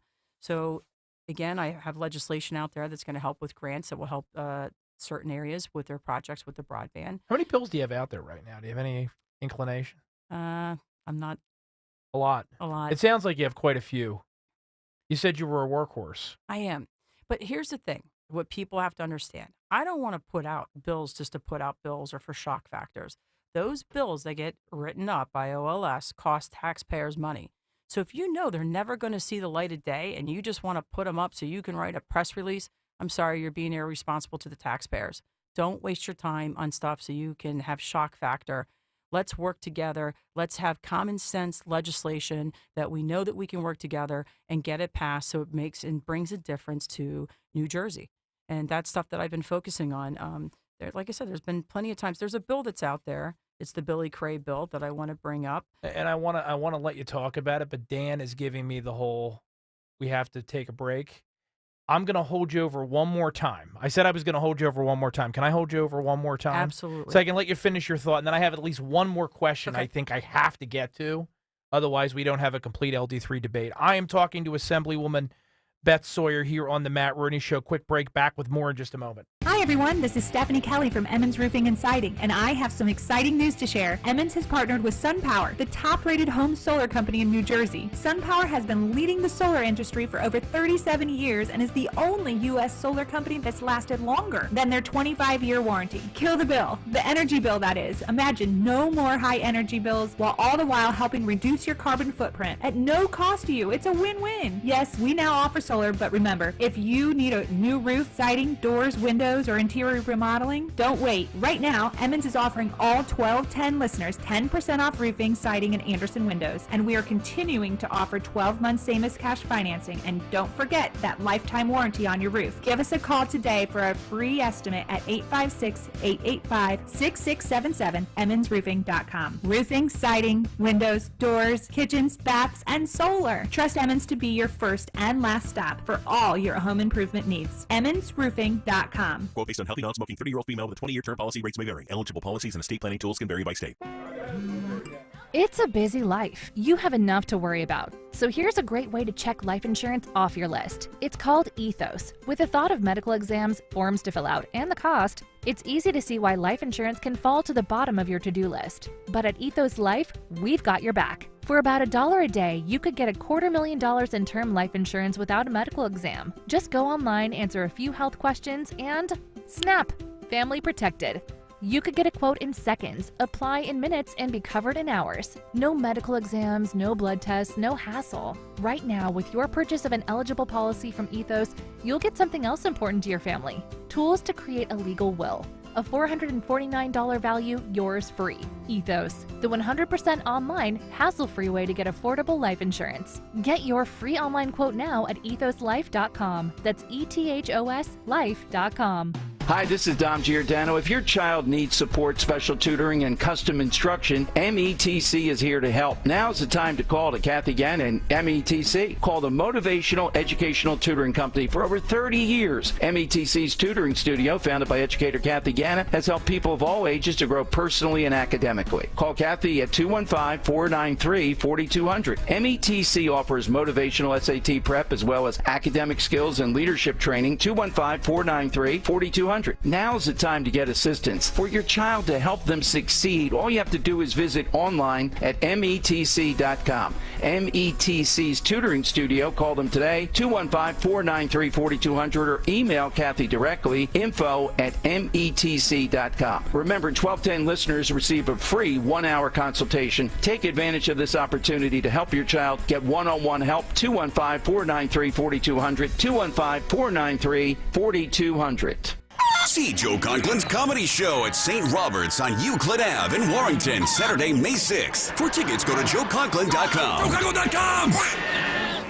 Join us at Odyssey as we all do our one thing, together millions of things for our planet. Get some reusable bags for the grocery store and recycle paper, bottles, and cans to make every day Earth Day. When we each share our one thing, it becomes a million things for our planet. What's your one thing? Pain in your knees, shoulders, hips, or back that won't go away? Check out QC Kinetics. No surgery, drugs, or downtime. QC Kinetics, 215-999-3000. Let Colony Pools and Power Washing bring your home back to life this summer. Call Colony Pools right now at 302-762-2250 and let the experts power wash away the green algae and mold on your roof, your deck, and your siding. Hey, Ben Salem, tell your smart speaker play 1210 WPHT.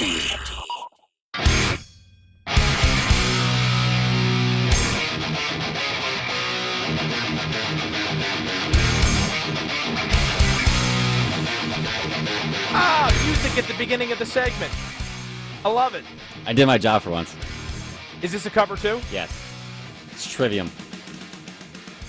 I'll tell you what. You're not half bad, kid. a lot of new music you're learning. I am learning a lot of new music. I've already forgotten everything you've told me about it.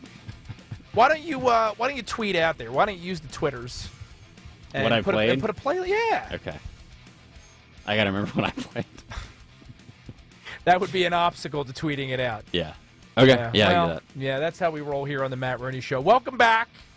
In the middle of the LD3 debate here on the Matt Rooney program on 1210 WPHT. Coming up at the end of the hour, we're going to try to get in a little bit more with Assemblywoman Beth Sawyer, our sole participant tonight on the program. This is my second of 3 debates that I'm involved with this year in New Jersey. We did an LD24 debate last week with my friend and collaborator David Wildstein over at the New Jersey Globe.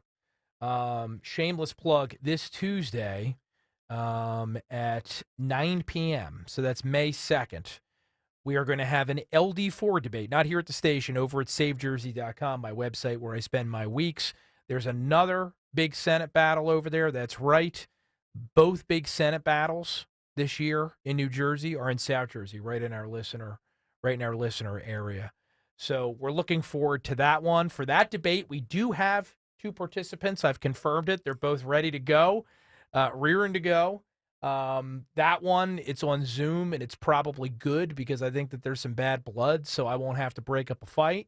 But definitely make sure you head over to SaveJersey.com, also the New Jersey Globe, to check that one out on Tuesday. All right, so Assemblywoman, before I ask you my next question, I cut you off. You were in the middle of talking about one of your pieces of legislation, and I can tell, and I'm making fun of you a little bit here for being nerdy, but I mostly mean it from a positive perspective. You were kind of like disappointed you didn't get to finish talking about your bill. You're that kind of legislator where you're excited to talk about it. You're like, damn, I didn't get to explain my bill. So finish your thought. Well, this is a different bill. There's a bill out there. It's called the Billy Craze Law. It was brought up in prior sessions, and who's Billy Craze? Billy Cray was a special needs young man living in a facility that he was beaten to death and shoved in a closet. And I can't even imagine as a mother, parent, finding out that happened to your child. Did that happen in your district? It did not. Okay. It happened up in, I believe, in North Jersey. North Jersey, okay. No parent or loved one should ever have to worry about their loved one being abused in any type of facility. This bill, Senator Durr picked up, and immediately I had said he shouldn't have picked it up. This is a bill that's so special to the special needs family, and especially to the mother of the child that happened to. And this is one of the issues that I talk about somebody being effective or ineffective. I just wish Ed wasn't so selfish that he took this bill, and he's gotten a lot of publicity out of it. He knows, again, I'm going to reiterate, that he openly admits that he's been blocked by the Senate. This bill will never see the light of day as long as his name is on it, and that's a shame. It should not be that way. Somebody had reached out to me regarding the bill, saying that they had reached out to him. It's talking about putting cameras in the room so that parents can watch their loved ones and check in and make sure that they're being treated properly. So what we were talking about. So not to interrupt, but I think it's an important point here. So, by the way, I do hate when people say that, not to interrupt, but they do it anyway. I am being rude. But so is your beef with him on that particular point that he's supporting the bill, but you don't think that his name attached to it is helpful? Also glad you used the word beef right. Which I often don't. Nope. Thank you, Dan. Good job. That's where you do the ding. I don't have it up. All right, that's fine. You're doing too many things tonight. In any event, though, I mean, did I get that correct? Well, he should absolutely support the bill. This is where I'm saying you can go on as a co-sponsor. If that bill, knowing how much it means to the special needs community, he knows he's been blocked. He openly admits it. This is where you because go. of who he is, though. That's what I'm trying to get at. They don't like him. They do not like him. And there's people on both sides that don't like him, and we'll just leave it at that. But you've been blocked. You know how important this is to that family and to the special needs community. Me personally, I would take my name off of it. I would say, I'd go to a Democrat and say, hey, we all know this is a great bill. Now, what's happening is a lot of people don't want the cameras in the room because of privacy issues and who's going to pay for it. So the people that want that bill passed in the special needs community are willing to accept cameras in common areas and cameras pointing to the bedrooms. And I know that they reached out to Senator Durr to make the changes. I'll say in the last 60, 90 days. Senator Durr said that he put in for the changes. Well, they weren't getting the answers from the office that they were expecting, so they just called directly up to OLS, and OLS told him that he never put in for the changes. That's unacceptable to me. That's hurtful. That's one of the many reasons why people have to understand. Again, I asked for the job. I want it. It is a grind every single day, whether it's doing legislation or you're doing constituent services or, you're out letting people. We're on a campaign trail right now, too. I mean, it's a full-time job.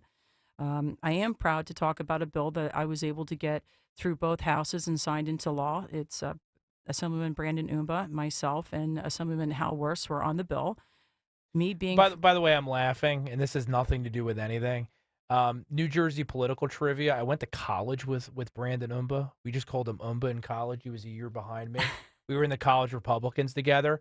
And this is in no way meant as an insult because he's a nice guy. But like whenever I hear, because I went to college with him, Assemblyman Umba, I still think of college Umba, right? Like you went to college with him. So it still makes me chuckle. You know, we were in the student union together. In any event, continue. I'm sorry. He's a fabulous assemblyman. We proposed that bill on the first day that we were sworn in. We were able to get it through both houses. We had two Democratic senators get it through the Senate. They co-primed it there. And then the governor signed it into law on August 5th. What does it do? It takes $1 million out of the budget and it develops pre-apprenticeship programs in our vocational schools. I'm a big proponent for vocational schools. I don't think that we give them enough attention. Our country was built on the backs of our trades. Again, me being from a union family, my dad being in the Carpenters Union, the Bricklayers Union, this is very near and dear to me. Well, back to our conversation before about how our education systems become very cookie cutter. Everyone's kind of being funneled into the same chute. So we obviously need people that can actually do things. I'm a lawyer. I have no real skills. I had a degree in politics in college. So, I mean, what was I going to do, right? And I think I had a minor in theology. So it's either run for Pope or go to law school. We need people that can actually accomplish things. One thing I do want to make sure I get into, because I think we only have about 7 minutes left in this debate. I have two mailers here, and unfortunately, because of the limitations of technology, there's only a camera on you right now. There's not one on me, but I'm going to hand these to you if that's okay. She can hold them up to the camera if she wants. Can she hold them up to the camera? Yeah. Okay. So this is like court, Exhibit A and Exhibit B. Can you tell me what these mailers are? Sure. This is going to tie into why is Beth Sawyer challenging Ed Durr? Right.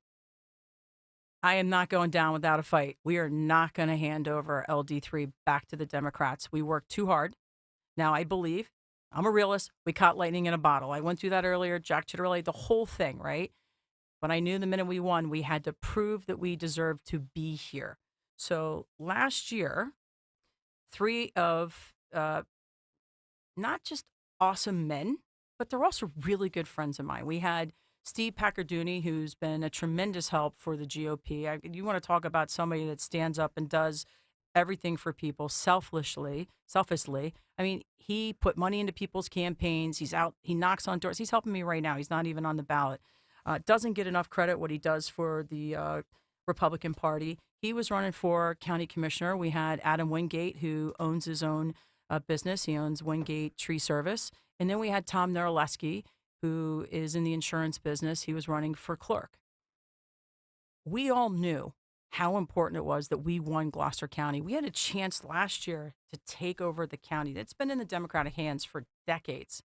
That is Steve Sweeney's machine, where he's getting all of his donations from all the professionals that are working for the county. He's got a slush fund of $250 million. He still shows up at the commissioner meetings in He like does. a tracksuit, right? He does. Tony Soprano style. He does. Yeah. You do you, Steve. If you're do listening, Steve. But I knew how important it was. I went out and knocked on doors last year like I was on the ballot. I was all in because we need to cut the head off the snake. How do you cut the head off the snake? Is you take away Steve Sweeney's donors. How do you take away the donors? Is you win the county. And there was a lot of people counting on us. I mean, there was Democrats counting on us to win. And you're saying, and I'm not trying to jump in more than necessary here, but only because of the limitations of time. It's your contention that Ed Durr specifically made it harder to win last year the county race. Well, I'm going to say not only Ed Durr, but Commissioner Nick DeSilvio, who's also running for Senate in LD4. Him and Ed are best friends, and Nick's wife is Durr's chief of staff. The mailers that came out from the Democrats were just downright disturbing. They took quotes off of both Nick's Facebook and social media, and they took them off of Ed Durr's. And I'll just go through one that was enough that I had enough. He was in a debate with somebody, and I remember when I saw it. I saw it, and I was like, "What is he doing?" Right? a woman asked him, they were going back and forth about it. The topic wasn't even about abortion in the beginning, and they were going back and forth, and the lady said, would you make a consideration for a late-term abortion if it came down to the life of the mother? And I'll quote, he says, you sound like an idiot. Every woman has a choice. Keep her legs closed. Nobody should talk to anybody like that. I am a pro-life person, but I am a woman. Nobody should talk to somebody like this. He's also thinks that women that seek abortion should be spayed or neutered like a pet. Where was that said or stated or written? It was on his social media.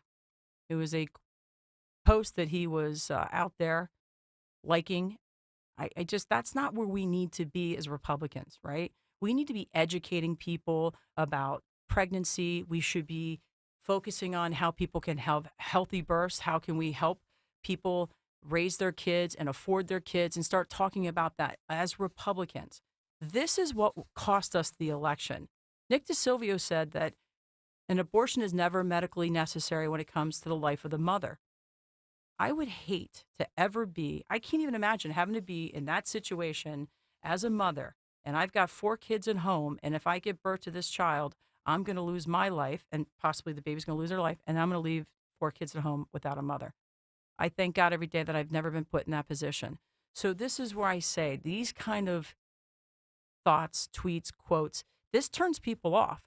On Election Day, the Dems had war rooms set up that they were calling out to women voters and said, Ed Durr's on the ballot. He's taking away your reproductive rights. There was a huge uptick in female voters on the Democratic side that came out and they voted against the Republicans.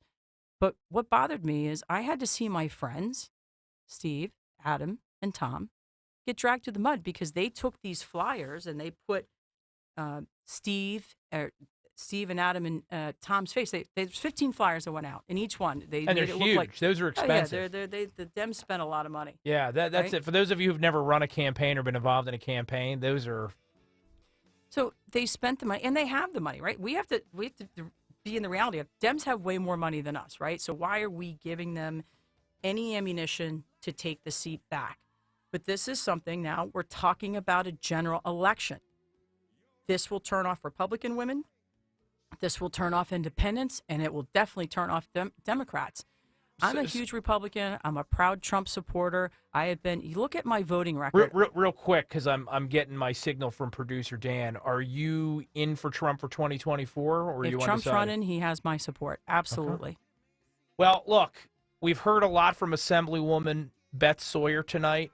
Some of it was really interesting background on what's going on in South Jersey. We have debates for a reason. There's some things I would have loved to hear from Ed Durr from and he unfortunately said no. So Assemblywoman Sawyer, we appreciate you taking time tonight to join us, to subject yourself to the scrutiny of our listeners, many of whom are your voters, and we look forward to staying in touch with you as election 2023 rolls on. Thank you so much, Matt. Thank you for having me. I really appreciate the time. And please, everyone you're listening, get out and vote. This election matters. It matters in Gloucester County. It matters in Salem, Cumberland, all over the state. We have a chance to flip this state red, and I am proud to be part of it. Assemblywoman Beth Sawyer, everyone. And I am Matt Rooney. Thank you for joining us for this special edition of the Matt Rooney Show this evening on 1210 WPHT. We will be back next week, 7 to 10 p.m. Eastern Standard, here on 1210. Until then, stay safe, stay sane, and keep fighting for this country. It's worth it.